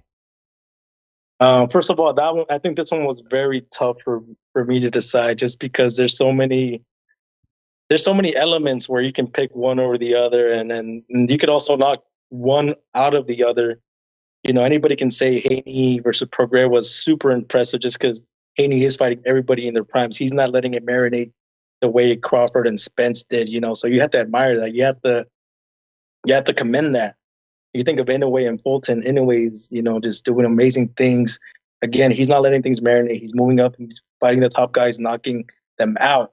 Where in some instances you should just be happy just to eke out a win. And again, Bam Rodriguez doing what he's doing at 23 against just formidable opposition. It's very tough, but again, I think, and I might be a prisoner of the moment. And again, there's no surprise that that I'm a big fan of Crawford, and so for him to do what he did to Spence, which I didn't expect. I expected him to win, but I don't think anybody was truly convinced, just because how good Spence was. So for him to do what he did, to knock him out in that fashion, to make it not competitive at all, I'm going to have to say that's my performance of the year, even though the Haneys, the Inoues, the Bams, they make a case themselves. Yeah, and some honorable mentions here. Lopez versus Taylor, as Sargent mentions here on the live comments. He says still watch Taylor. Yeah. Was the underdog. I don't think he was the underdog in that fight. Maybe in the voting odds, but Taylor, who was ready to get out of the 140-pound division, I wouldn't say Lopez was the underdog, but that was, to me, a 50-50 fight. Navarrete versus Valdez, I think that was also an important fight. But Navarrete dominating that one. Benavides versus Plant was also a very good performance, a very good fight. Chris is sticking with Crawford Spence. Surprise, surprise. Surprise. Obviously, at this point, then my vote gets overturned. But look, let me tell you this. It did what Crawford did to Spence, except he did it against a guy who was in his prime. And I think that was a big difference in why I chose Inoue versus Fulton. I think my second place would be Bam Rodriguez against Sonny Edwards. Once again, both men in their primes, both men undefeated. And then what Bam did was impressive, making him quit. It's no secret this Crawford Spence fight was too late. The evidence is there. Spence, I mean, you talk about what Crawford did to Spence, but Chris, we've never seen Spence hurt. We've never seen Spence knocked down. Clearly, this was not the Spence that we wanted to see. This was not the Spence that is in his prime. This is not the Spence that we asked for against Crawford. Anything was any touch, any punch was hurting him. He was, if you look at the knockdowns, Chris, like they weren't even normal knockdowns. He was getting punched, he would stumble back and then fall. He wasn't well. He wasn't himself. He cashed out, in my opinion. He was not in his prime. It's like Wilder losing to Parker. This is not the Wilder that we know. As much as we want to give Parker credit, let's be honest, 3, 4, 5 years ago, that fight wouldn't have gone the way it did. Same with Spence. So, I think the fact that it did it against an undefeated fighter, went up in weight to challenge the champion in that weight class, the lead up to that, walking through all these champions, stopping a guy in his prime, didn't even lose one round. Crawford lost a round, maybe two against Spence. I think the first one he lost. If you're being kind, maybe you give Spence another round, but I think his dominance was more dominant, and he did it a guy against his prime in his prime. So I think that was the big difference. But hey, look, Crawford Spence is mainstream, so I'm not surprised to see the 60%, 61% of the votes there. Over 600 votes, Chris, and the vast majority voted for that one. So yeah, I'm not surprised. That's the mainstream fight. Yeah, I was gonna say, I think you're right. If you strip it down to the purity of boxing, and like you said, fighters in their primes and championship caliber, and two car accidents and a torn retina, Chris.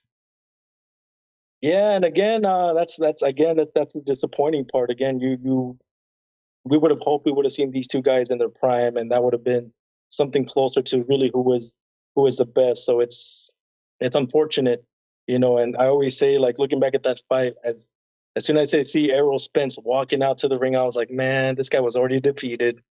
Like you said, he was just cashing out. He, not to compare too much to Sergio Martinez, but he came in as damaged goods when you expect it to be a very competitive fight. So again, it is, in hindsight, it's disappointing because you want to see, two nearly all-time greats go at it, and to get a one-sided affair, even though in my opinion, my guy, ended up winning. It's, when I try to be unbiased, I'm like, I wish I could have seen both of these guys at their best. Yeah, Big Bro says car accident, retina inactivity. Rojo says Spence after the car accident. So, like I said, in the mainstream, great performance. He washed Spence. But let's be honest, he doesn't do that to a healthy Spence. It would have been a much different fight. So, that one has an asterisk to me. However, hey, it's still garnered 2 out of 3 votes. So there you go. It's proper performance of the year. All right, Chris. We got fighter of the year. We got trainer of the year. I'm seeing a trend here, Chris. I'm seeing a trend. I think I already know your answers, but just before we get into that, we'll do a quick recap. KO of the year, we gave it to Valenzuela over Colbert. Prospect, Abdullah Mason, 5-0 in 2023. Fight of the year, Munguia versus Deverenchenko. Disappointment of the year, Jermell Charlo. Robbery of the year, Rolly Romero. His stoppage over Barroso. Upset of the year, Espinosa versus Ramirez. And moment of the year, Spence versus Crawford as well as the performance of the year. Chris, let's go with, which one do you want to do, fighter or trainer? Let's go with trainer, man. Without giving anything away. Yeah, let's go with trainer of the year first, Gio. And I'll let you start it off. Or do you want me to start off with trainer of the year? Man, I'm gonna let you start it off. I was going back and forth. Um, I feel like I'm still going back and forth, but let's start with you. We'll go to the poll here as well to see that third vote, and then we'll decide. I think this one's gonna be close. Ooh. So again, let's see, trainer of the year. We have four very formidable names. We have Bomac McIntyre, who's Crawford and Eubank's trainer. We have Bill Haney, Damon Haney's dad and trainer. We got Robert Garcia, who's had Bam and Murataya, Raymond in that stable, and then of course Shingo Inoue, Naoya Inoue's dad. And when I think of Naoya Inoue's dad, I think of a guy like Loma and Anatoly. So it's usually a quiet father, but a lot of work being done behind the scenes. Oh man, this one's tough, Gio. It's tough because again, all these guys, you can make a case for them, but I think just because this was kind of a banner year and it's going to be tied to the performance of the year, I have to go with Bomac McIntyre, not just of what he does, as a trainer, but the confidence that he exudes, when it comes to press time, when it comes to trash talking. I think that's often overlooked. You got to play these mind games, especially at this high level, and you got to really, back up your fighter and try to get into your opponent's ear. And I think he did that masterfully against Errol Spence Jr. I mean, maybe he knew some stuff that was going on behind the scenes, but at the same time, man, you gotta give your fighter an edge. And I think Womack did that. And again, we saw what happened in that fight. And again, the mind games are often overlooked, and they're very important at that level. Surprise, surprise, right? Surprise, surprise. I think one of the upsets that we forget about too is Smith knocking out Eubank Jr. And Eubank Jr., he got his rematch, obviously with Bomac there in his corner.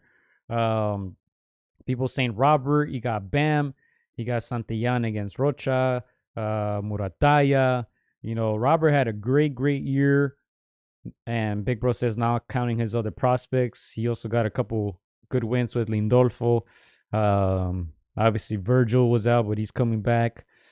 My pick, it was a difficult one. I do think Bomac should get a lot of credit. But like you said, hand in hand, performance. I feel like it had better performances this year. He fought guys in their primes, and you got to give his father a lot of credit. His father, who also has his other son as a world champion, Takuma Inoue, who's actually fighting. He's fighting Jerwin Ancajas, I think in February. So he has his two sons as world champions. He did it against guys in their primes. If you see, Inoue's performance is flawless, right? They're able to adjust. They're able to adjust to the adjustments. I think Shingo Inoue, to me, hands down, the trainer of the year. Obviously, like I said, not as mainstream. Not surprised that Bomac got the most votes by the people. 555 votes. 40% of them said Bomac McIntyre, who had Crawford and Eubank. He also has Keyshawn Davis, Bill Haney 10%, Robert 18%, and Shingo 32%.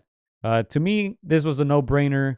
But look, like I said, you got to respect the votes. Chris voting for Bomac, and also the YouTube audience voting for Bomac. So I'm going to hit the round of applause here. Bomac McIntyre. Chris, let's keep it real. I don't know how much they had to adjust in that Spence fight. They made zero adjustments. It was going there, land something, and Spence was going down. So, but look, it looks good. It's a great story. He basically wasn't on the map before that. And after this, a lot of people were saying his name. So, of course, he's going to get a lot of credit. I don't think he's as good as a trainer as Shingo in a way, but hey, his fighters had a great year, so he wins the 2023 Trainer of the Year award. And again, honorable with what Devin Haney's dad did. Honorable with anyways father has done. Again, it's not work that's just been done last couple of years, man. They've been doing it for 20 plus years, man, since these kids laced up these gloves. To me, like something I'm looking forward to, and I hope it happens before Lomachenko retires. I would love to see that father son fight against Inoue, man. I think that would be an amazing fight of skill, high will, make it at 128, something along them lines. But again, I feel like before Loma hangs it up, we got to see that fight, man. Again, it's just two high level guys. And again, it's a testament to Lomachenko's, conditioning, even being a consummate pro well into his 30s. And again, in a ways, he's not a young, no young gun. He's 30. So I think that's a fight that could be made. They're both in the top rank. Man, I can't wait to see that happen. That one would definitely garner trainer honors for whoever were to win that fight. Yeah, and Sargent makes a very good point. I had this in my notes as well. Give some credit to Benavides, Jose Benavides Sr. He had a great year. He had, of course, 2 David wins against Plant and Andrade. He had Pacheco, David Pacheco, who's now headlining his own cards. He also had Rayo. Rayo, of course, got robbed early in the year, but then came back and got that big KO. So to me, I think, my first pick was Inoue. I think my second pick would have been between Robert and Jose Benavides Sr. I think they had great years, obviously overlooked by the big fight in Spence versus Crawford, but yeah, Benavides had a big year as well. Yeah. No, I agree. I think that's definitely an honorable mention. I know that a lot of the criticism that you had for Benavides and Senior were the names that they hadn't fought. And I know there was also criticism like, hey, he just talks smack and doesn't do the work. And of course, we've interviewed them before. We've had them. We've gone and visit them, and they're super nice folks. But I know something about us is like, we'll be open to criticism whether you're a friend of the show or not. But I think they're set to make a big run in 2024. Like you mentioned, Rayo had that robbery. There's a reason why he stuck around with Benavides Senior. There's trust there. There's work that's being put there. They believe in each other. They were able to have a big bounce back fight in December. So I think Benavides Senior is set to have a big 2024, especially now that his son is like in the driver's seat. Yeah, Big Bro says, didn't remember Santillan was with Robert. Robert should be trainer of the year. Yeah, and I feel like Robert was in a lot of his fighters were in a lot of fights that weren't necessarily like Santillan was not the favorite. He was the underdog, and he came up big. I don't think Bomac at any point of this year, any of his fighters were underdogs. Not to count that against him, but I think just in totality, other trainers had bigger wins, but obviously he had the bigger one. So people are going to stick with that one. Chris, we're almost 2 hours in, so we'll... I was going to say, Gio, no pun intended, but I mean, Bomac has the biggest fish, man. And that's a big fish. All these other trainers, again, you do have to commend them. You're managing multiple fighters. So they're smaller fish, but yeah, I mean, they again, it's tough to handle multiple fighters and to get W's and to get wins from being the underdog. So again, all these other trainers, man, they've done a tremendous job this year. Chris, Bomac had like 3 fights this year. Let's be honest. Crawford is not. If he fights once a year, that's big. Eubank, he only had him for 1 fight, and Keyshawn got a couple fights in there, but obviously not high profile fights. So, but hey, who's Ryan's trainer, dog? Like that guy deserves the award just for making all these other fights happen because of that one. Oh, you said Ryan's trainer? Yeah, this guy. All right. Well, let's keep it moving. Fighter of the year. I think this one, I've read some people go back and forth. To me, again, I think this was an easy pick, but um, Chris, let's go with yours first. I kind of already know who you're gonna say, and then we'll see what the voters said. Yeah, okay. I don't know who is ahead, but my pick might be a little controversial. I think this guy just fought the biggest names in the division, where other guys also fought big names. But I think when you break it down, he just fought, you know, a future Hall of Famer who's still very, very good. And even though it was controversial, it was still a very high level fight.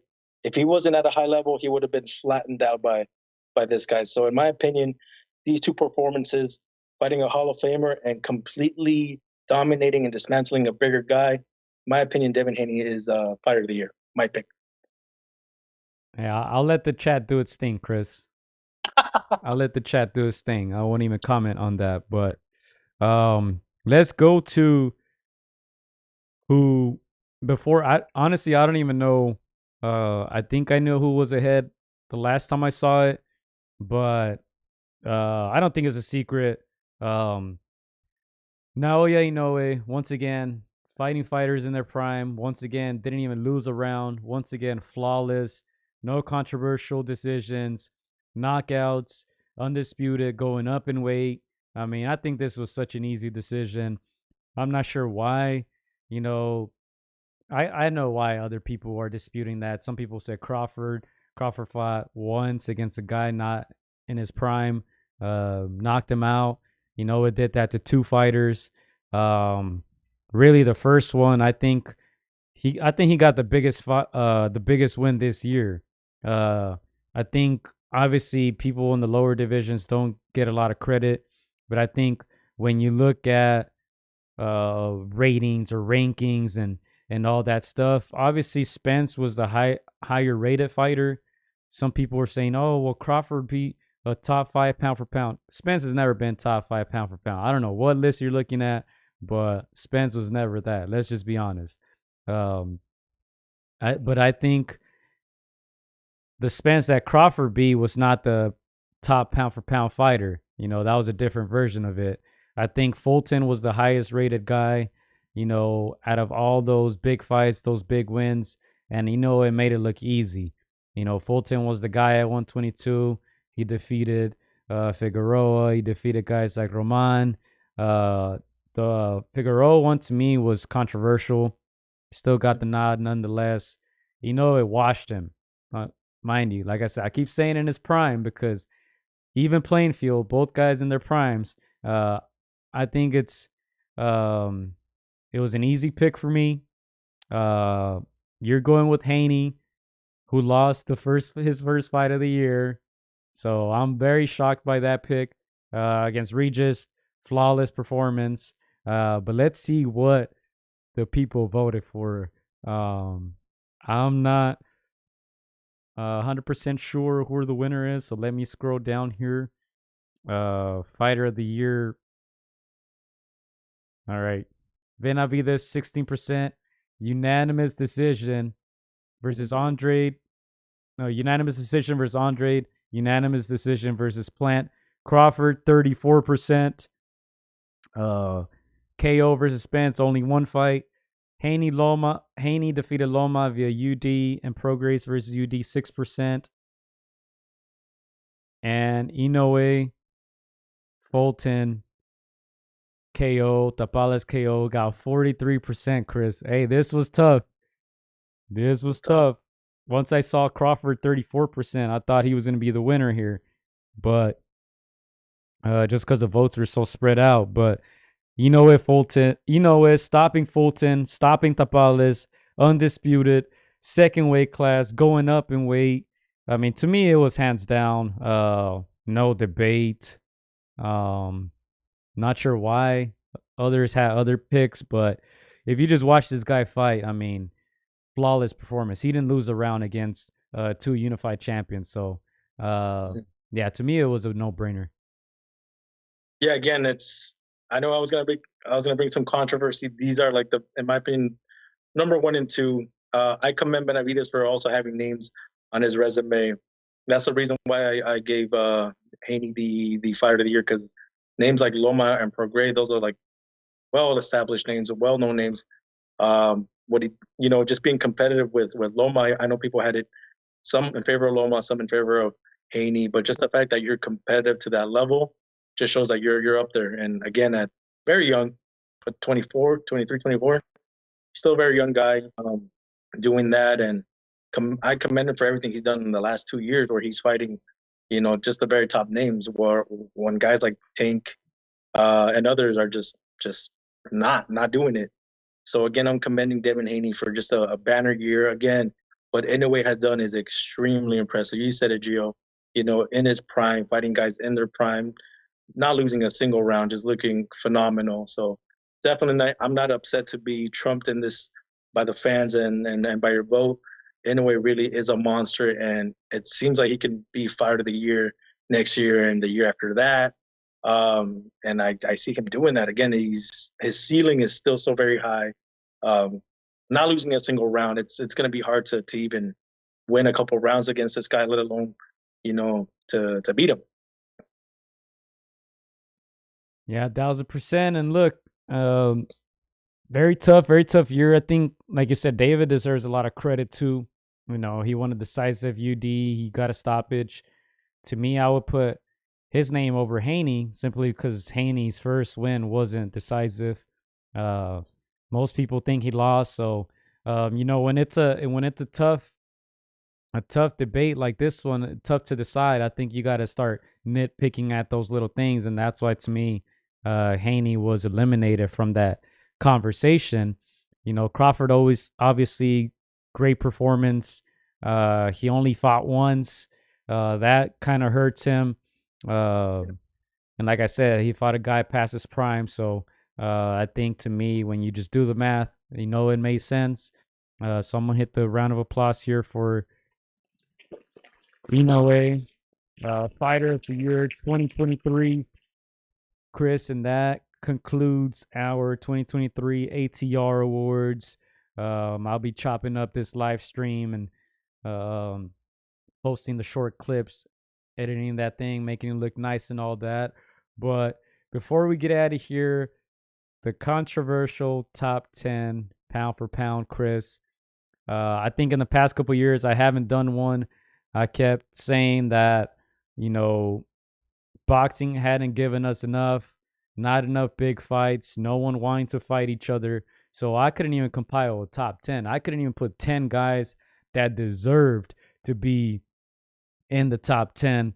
I think this year, I think it was a great year, and I think it's tough to put 10 guys in that list, but we're going to try our best. We're going to see what you guys think. If you all want to laugh, go look at ESPN's list, Ring magazines. Like, those people don't watch boxing, right? But Chris, we'll try our best to make a list make sense here. Do you want to begin? Should I begin? I didn't write it down, but I'm going to go off the top simply because I try to use simple logic when creating these. People try to make it so complicated. Oh, well, I think if this guy fought this guy at this weight, then this guy will win. I go based off the facts, Chris. What have you done? What have you done for me lately? Who have you beaten? You can't be 42-0 like Jaime Munguia and expect to be on this list if you haven't fought any big names. To me, it's very simple. Who are you fighting? Who are you beating? And if you're going up and down in weight classes, that's another cherry on top. Yeah, no, I completely agree. I think the easiest to pick is a top 5, and then based on the top 5, that's where you know like how much, how credible you are, how fair you are. Like you said, what have you done for me lately? Of the stuff that you've done for me lately, which is more impressive than the next guy. So I actually compiled my list. I didn't take too long either, Gio. Most of the top 5s are spoken for. Where it gets a little murky is in the 6 through 10, but I'm pretty confident with mine. I do have a tie for 10th place just because I feel like one guy's coming in and one guy is coming out, and depending what happens in 2024, that will clear up my pound for pound list. But yeah, man, I'll start us off, Gio. I'll give you a little bit of time to come up with yours. But Go for it. let's start with number one. Even though I didn't give him fighter of the year, I still think that he's number one. He's done more than number two or number three guys. So for me, my number one pound for pound guy is Naoya Inoue. Number two, even though he had a great year, one big win keeps him on that second place, but I think he still needs to do more at 154. Number two spot, Terrence Crawford. For me, number three, of course, is the guy that's fighting in February, Alexander Usyk. Number four, previous number one, who's falling off a little bit, is Canelo Alvarez. Number five, a guy that beat him but still hasn't done enough in that 175, Dimitri Bivol. Number six, a guy that didn't have the best year and that barely eked out a win, Tyson Fury. Number seven, a guy that I think just did such great things at 140 this year, virtually just dismantling previous number one at 140, Teofimo Lopez. Number eight, even though I think this guy is the goods at 140 now, I cannot move him up until he fights Teofimo. Number eight, Devin Haney. Number nine, a guy that at 23 is just exceptional and his ceiling keeps rising, Jesse Bam Rodriguez. And number 10, and I've laughed at other lists. I have had Tank. I would not put Tank in the top 10. I don't know why people have him in that list. But number 10 for me, a guy that's flirting with that 10 spot on his way out, going past his prime, but still very good. I have Vasil Lomachenko tied with another guy that's the very best at 175, Arturo. So those are my top 10 for 2023. You saved yourself with better be there at the end, Chris. Wow. Hey, I couldn't kick out Vasil Lomachenko after the performance, Gio, but I also could not, I had to share that number 10 spot. And based on what they do in 2024, we'll get a little bit clearer image of that pound for pound list. All right. So, yeah, I didn't put, like I said, much thought into mine. I think that to me it's just common sense. Who have you beat? What have you accomplished? Number one, obviously Naoya Inoue. I think that's easy. He's now in his fourth division. He's undisputed now in two divisions. He's fighting guys in their prime. He's knocking them all out. He's been, well, you disappeared there for a second, but you're back. I mean, he's been champion as long as Crawford has been champion. So I think some people try to discredit him. This guy was a champion by his seventh fight, I believe. So he's been fighting champions since early on in his career. Unlike Crawford, who has 40-something wins and has a couple big wins in his career thus far. Number one, Naoya Inoue. Number two, I'm going to say Alexander Usyk. Even though his last win to me wasn't as convincing, he took a few minutes off after that body punch, but I still think his skill level, the fact that he was undisputed at cruiser and now took those belts from Joshua going up in weight, I think that's impressive. Number three, I still have Canelo. He's still looking good. Only loss came to a guy who's bigger than him. Otherwise, he's still the same Canelo. So Inoue, Fury, Canelo. Are you writing these down, Chris? I'm just seeing how different we are. Okay. All right. Yeah, write them down because I'm probably not going to remember. One, Inoue, two, Canelo. Three, this one might be a bit controversial, but I'm not counting that MMA fight. I'm going to put Tyson Fury. You still got to respect what he did. You still got to respect his skill. You can't erase the wins against Klitschko, against Wilder, against some of those top contenders at heavyweight. And I think heavyweight should get more credit. And I don't think he should be too far off from Usyk's ranking. And that's why I'm putting him at number three. Number four, I might forget some people. Like I said, I didn't even write it down.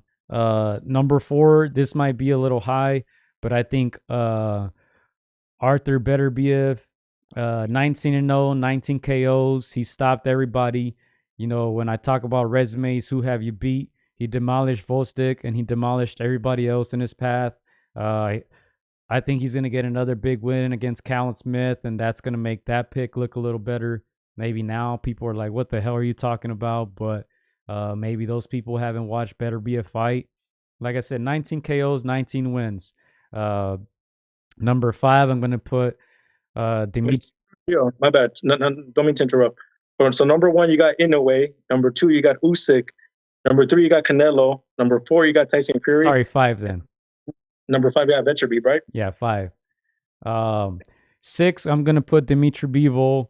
I don't understand how people put other people ahead of boxers that are ahead of them in their own division. That to me has never made sense. If you're not number 1 in your division, how are you on top of that person pound for pound? They did it with Crawford for many, many years. He was a number 2 guy at welterweight, and for some reason, people wanted to put him top pound for pound. You got to be number 1 in your division first, and that's why I'm putting Bivol at 6. I think Beterbiev is still the guy at 175. He's had the better wins, the bigger wins. He's knocked everyone out, so you can't put Bivol ahead of him. So Bivol, I'm going 6. Obviously, he had that huge Canelo win. Obviously, it was against a guy much smaller than him, so he's still, to me, earning his stripes. But he got some good wins against Zurdo, against Joe Smith Jr., and they're saying that he signed already the deal to fight Beterbiev, so we'll see if that happens once they get it on.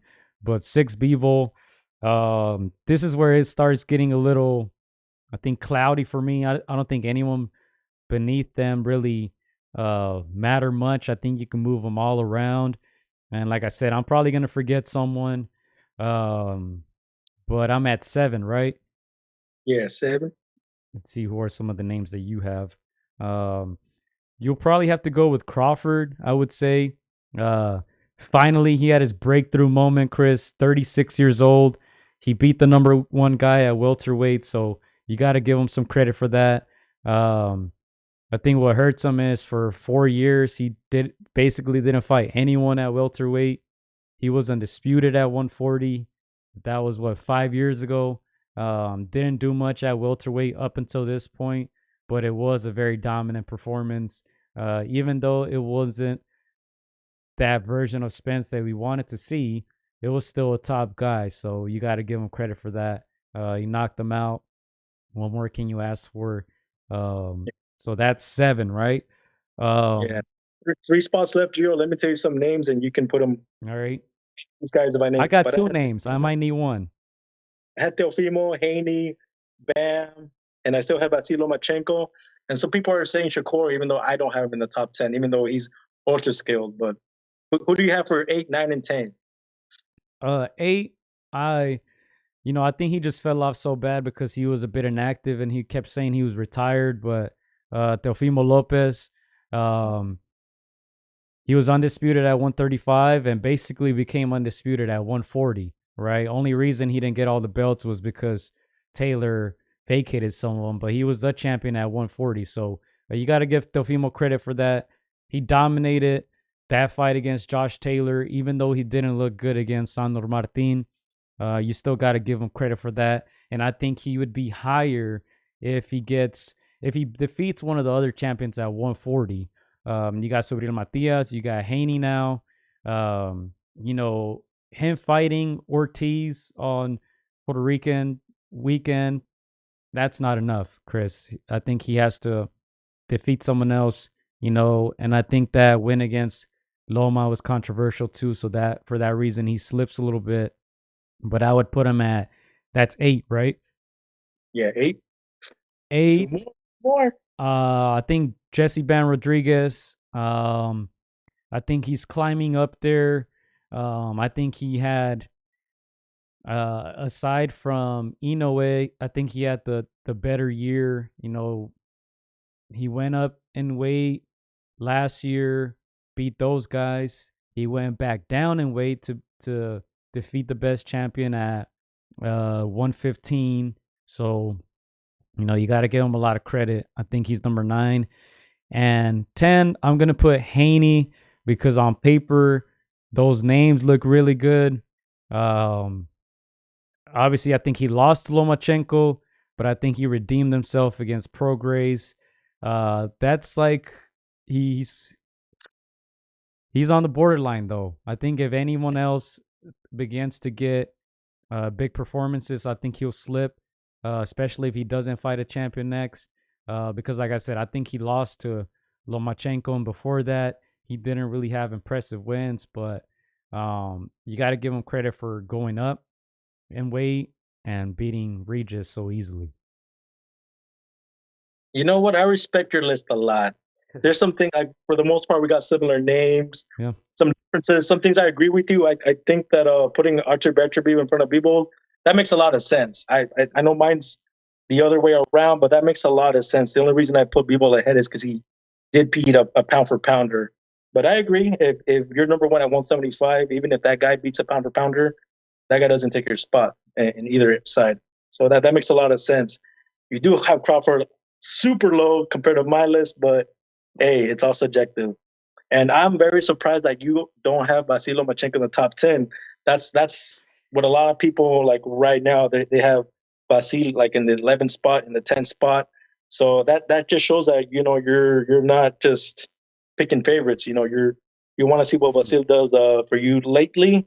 So I agree that Haney just did a little bit more in this calendar year with that pro grade win. So that's interesting, man. I didn't want to kick out Lomachenko, so that's why I had him tied with that 10th spot with Archer Beterbiev. But in my opinion, he's got to do something big come next year, and it seems like a Shakur kind of fight will put him back in. But that's, again, a very tough fight. Yeah, and look, I said my 10 is kind of borderline. Big Bro also mentioned Shakur. Yeah, and if I had to put Shakur and Loma, I would have them tied at 10, honestly, because obviously Loma has accomplished a lot more than Haney. Not as of late. I still think, he's taking all these tough fights at a higher weight class where he shouldn't. And I think a big win at any weight class inserts him back in there. Like I said, my numbers 7 through 10, I feel like they can interchange. You can swap one out, put one in, and I wouldn't be mad at it. But yeah, I think Shakur, his last performance hurt him.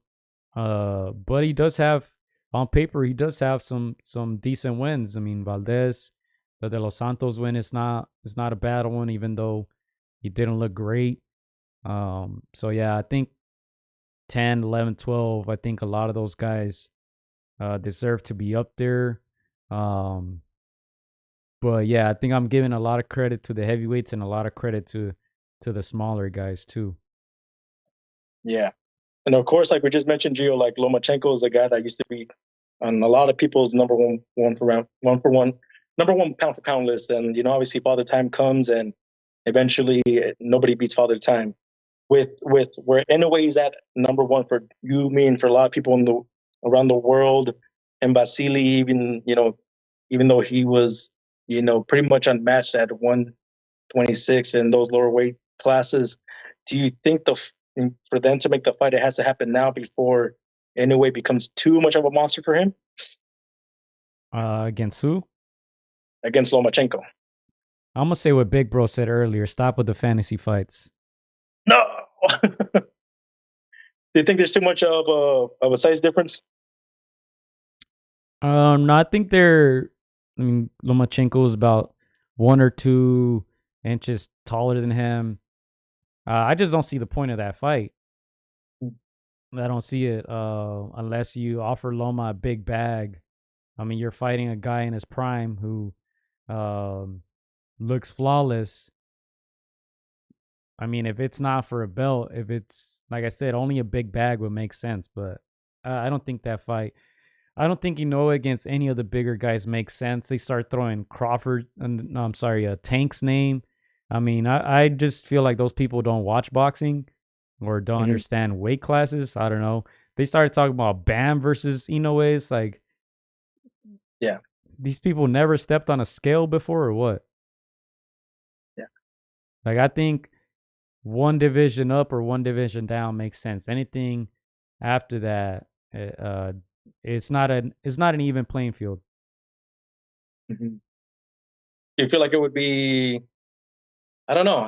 I just feel, of course, there's what is the weight disparity, 2 weight divisions, but obviously we know that Lomachenko made a career in those lower weight divisions where Inoue still hasn't truly hit the bigger ones. But yeah, and I feel like if Lomachenko could make a feasible weight, a catch weight within a way, I'd rather see it now than say 3-4 years from now when Lomachenko's truly over the hill. So yeah, but again, not a bad pound for pound list. I respect it. We don't always see eye to eye on most things, but I think it's your list is pretty respectable. Yeah, and for some reason, people don't want to give Tyson Fury credit, which is I don't understand. A lot of the list that I saw, I mean, look, if you look at it, he is the number one heavyweight in the world. So I think that deserves some credit. That's the toughest division in boxing. He's dominated that division for so long. Like I said, he has the names. He bullied Wilder 3 times. He defeated Klitschko when Klitschko was still the guy. You got to give him some credit for that. Maybe you don't like his style. He made it very boring against Klitschko. But look, he demolished Wilder. He knocked him out twice. So when you go name for name, if you look at anyone in the top 10 pound for pound, I think the only guys with bigger names than Fury is Canelo. And that's probably it, honestly. Yeah, and of course we have Tyson Fury taking on Alexander Usyk next year. And the only other guys that have fought pound for pounders, quote unquote, has been obviously Canelo, Bivol, and Chris froze there. in people's top tens. Do you put the winner of that fight as the number one pound for pound, usurping Hoya in a way? Usyk against Fury. That's tough. I think it depends who Inoue fights next. But I think maybe. Yeah. Yeah.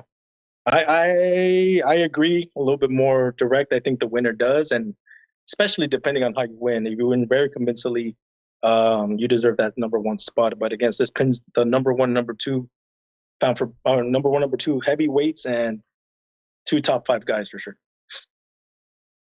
100%. We'll go to some comments here before we get out of here. Definitely the longest podcast of the year, 2 hours, 20 minutes so far. What are your thoughts about, his manager saying on Twitter that Loma offered a fight with them in 2024 at 126? Look, 126 makes sense. I mean, 126 makes sense. Obviously, Loma's way undersized at 135. I think the only concern for me would be he hasn't fought below 135 in a while. He hasn't fought below 130 in a longer while. So I think it's still advantage Inoue. But if they can come up, like you mentioned, 128, if Loma is able to make 128, then all right, now it begins to make sense. But yeah, I don't know. There's a ton of fights out there, Chris. I don't know why people come up with this fantasy stuff. Why not realistic fights? I know on Sean Porter's podcast where he was with Al Bernstein, they mentioned for potentially for Inoue, Brandon Figueroa, who like I said earlier, I thought he beat Fulton or deserved at least a draw. That's an interesting fight. Figueroa has since moved up to 126. Volume puncher, southpaw. He's going to be in your grill all night. That's an interesting fight to me. Inoue against all the Mexican champions at 126 is also interesting. The other guys, Vargas, Venado, Espinosa, there's big fights for Inoue. I don't know why it has to skip the logical fights and make this crazy fight happen. These crazy fights happen. I mean, I don't know. I think it's just a mixture of people just like you said, it's a fantasy fight. It's 2 future, in my opinion, all-time greats. I think when Loma goes down, even though like he does have a couple of losses on paper, he's going to go down as one of the very best to ever do it. And so I almost feel like when you see another great like Inoue and you see a great like Loma, you want that torch to be passed on to somebody that's worthy of, carry on that torch. Nobody wants to, no offense, but like, you don't want to see a Loma, retire against just an anybody. You want to, if he loses, if he goes out, you want him to pass it on to somebody that's also going to be, in the realms of great. So I think that's why people want to see it. And obviously, a fight that comes to mind is like a Manny Pacquiao against Oscar de la Hoya, where Oscar completely drained himself. So in hindsight, when you look back, you don't want to completely drain an aging, star. So the 126, 128 kind of makes sense. But again, like you said, it's a fantasy fight. There's a bunch of other names that Inoue could be fighting. There's some names as well that Loma could be fighting. But like you said, the thing that makes sense is no longer really the titles, but it would be like a big money pay-per-view that would make sense for these two guys. Peace. Happy New Year, says Mark. Shout out to you. Thanks for checking in. Thanks for tuning in. And look, yeah, I agree. Look, of course, as boxing fans, we would like to see these fights with generational talents. I think that's why what Canelo does is special, because he's actually able to do it, right? Anywhere between 160 to 175, he's able to fight these guys, and he was even flirting with cruiserweight too. So he proved, over the years that he can go up and down weight classes and fight guys that maybe we didn't think he would be able to fight. With Bivol, it seemed like it was too much. He bit more than he could chew, but he still took on that challenge. We never thought he was going to go up to 75 and, knock Kovalev out and then challenge Bivol, but he did it. I think if it proves that he can do it like Manny did, that's special. Most guys are not able to do that, and most guys end up losing once they step up in weight classes. So that's what I'm saying. I think, 126, I think that might be his ceiling for now. I think once he gets older, maybe 130, but I think Lomachenko is the best example of that. Lomachenko could have been the greatest small fighter ever. If he would have stayed at 126, 130, I think he beats everybody, but he decided to challenge himself 130, 135, and look at him. He gets disrespected all the time. Yeah. People say he's overrated. Those people are crazy. They don't watch boxing, but, the point is some people just don't get credit for daring to be great, for challenging themselves, for fighting guys 20, 30 pounds heavier than them. And I wouldn't like to see Inoue end up like that, because as soon as he faces a guy that's a little too big for him and maybe takes a loss or has a close fight, then people are going to be like, see, I told you that guy was overrated this whole time. But yeah, we'll see what happens. I think 2024, things start getting interesting for Inoue because he already became undisputed in 2 weight classes. So now it's like, all right, what can you show us next? What do you have next? And I think depending on that, that's going to determine if he remains number 1 pound for pound or not. Also considering that big heavyweight fight, obviously I have Usyk and Fury very high up there. So, to me, that's a huge fight, and will probably change my list a little bit after that one. But yeah, I think one thing we can all agree on right now is Inoue is the man, best boxer in the world. Like I said, he didn't lose a round against 2 unified champions, so he's looking great. He deserves all the praise he's getting. And we'll see what he has for 2024, Chris. But that's all I have. I don't know if you have anything to add. Any last comments? Any other honorable mentions? Great fights maybe that we missed? Overall, great year. I'm going to give it an A, Chris. I haven't given boxing an A since we started this podcast, but I'm giving 2023 an A. Yeah, no, I completely agree. I think this has been one of the best years in recent memory. I don't expect us to have something close to this year, next year, but I mean, everything's set in place. The names that we wanted to fight, other names of Benavides, all these guys, have fought each other. It's been such a great banner year. Again, I also give it an A. I can't wait for the I know to continue being great. I can't wait to continue to see Terrence Crawford, what he's going to do at 154. We have the Virgil Ortiz fighting next week. Of course, Canelo's still, he's still doing his thing. So we still have a couple more years where we can enjoy him. Tyson Fury, again, also fighting a pound for pound great. We have the 175-pound division. Hopefully, things get moving there. But yeah, man, I can't wait to see what happens, not just in the those bigger weight divisions, but the smaller ones too. Again, lightweight division, the welterweight division, like it's there, and we'll see what happens. We see what new platform takes over boxing in 2024. And that's that, ladies and gentlemen. Thank you guys for tuning in, not only today but throughout the year. Just two guys talking boxing, not making sense most of the time, but we're glad you guys tune in nonetheless. Join us on the live chat and all that. Like the videos, cast your votes. We appreciate it.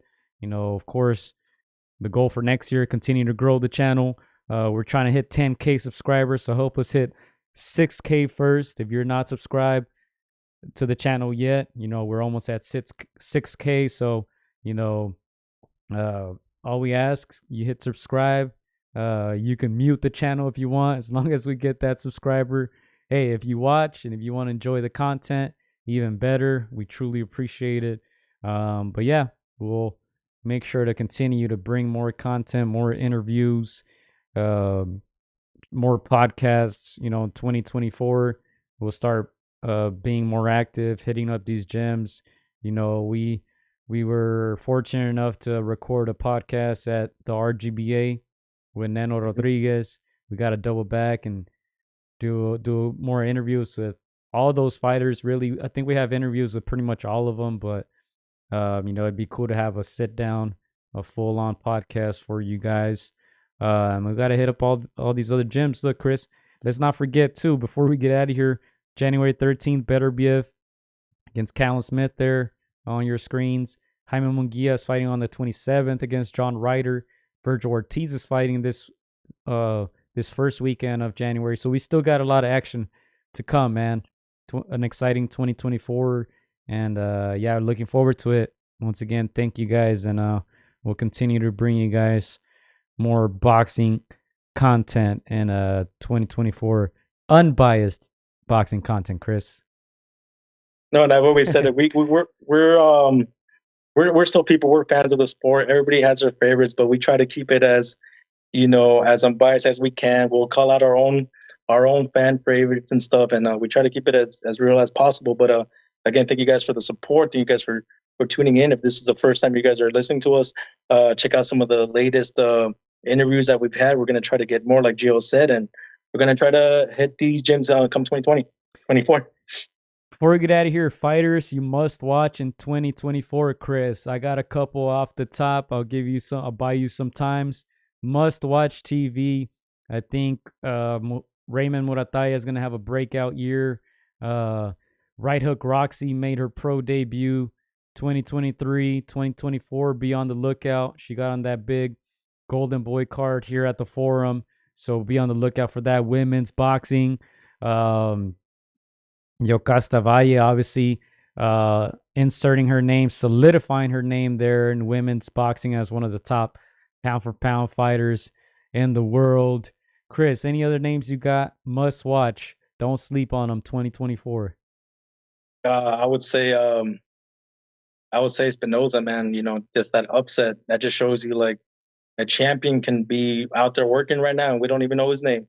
So like you mentioned, Raymond Murataya is somebody to look out for. Quiet guy, super quiet guy. He doesn't do a whole lot of talking on social media, none of that.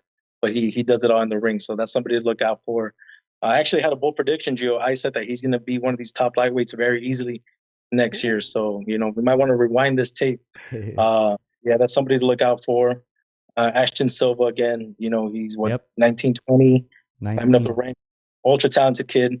It's a matter of time before he beats one of these top guys very easily. So, yeah, man, just be on the lookout for these up-and-comers, man.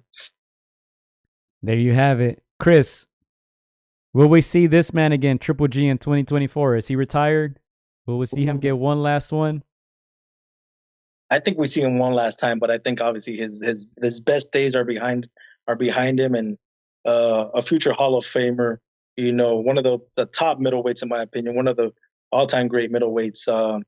Without him, you don't see Canelo rise to what he's done. So, yeah, I think this is the last year for Triple G.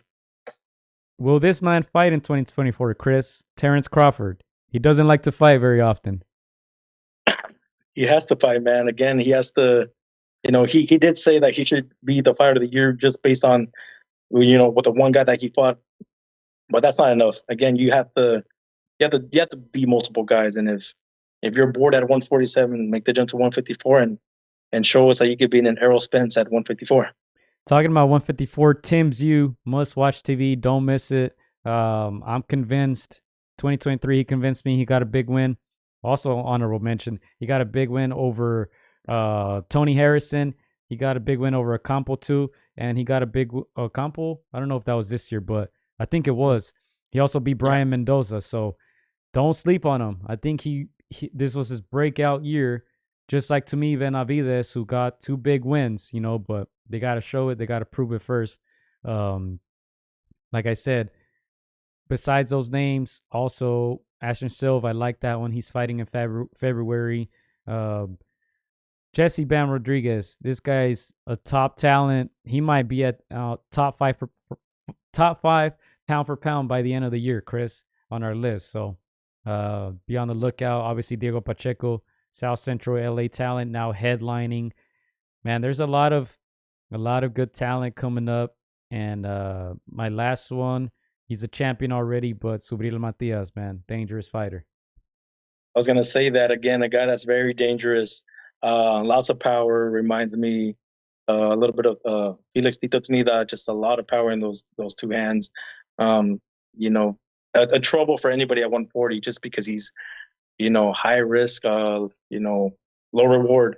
But that's what makes a guy dangerous. So again, the Devin Haney's and everybody else at 140, you gotta watch out for that guy. That's all we got, folks. Happy New Year. Great 2023. We'll see you guys next week, next year, for another exciting podcast. And thank you guys once again for tuning in. This has been Against the Ropes End of the Year Awards. Hope you guys enjoyed it. Peace, mates. Go, mates. Let's go, mate.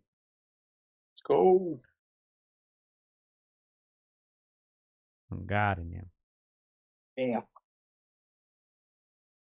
Hola amigos, soy Juan Francisco Gallo Estrada. Quiero mandar un saludo para mis amigos de Contra las Cuerdas. Échenle muchas ganas. Un abrazo, muchas bendiciones. Shout out to Against the Ropes. You know what mine is? Let's box, bitches. It's almost fight night. Shout out to Against the Ropes. Thank you for the support. Keep doing your thing. You're doing a great job. So thank you and best wishes. Huge shout out to Against the Ropes. Shout out to Against the Ropes. Thank you guys for the interview, and hope to see you guys soon. Against the Ropes, always doing the right thing. Shout out to Against the Ropes, man. I appreciate you guys for having me, taking the time out y'all day. Against the Ropes, #1. Freddie Roach. Thank you very much.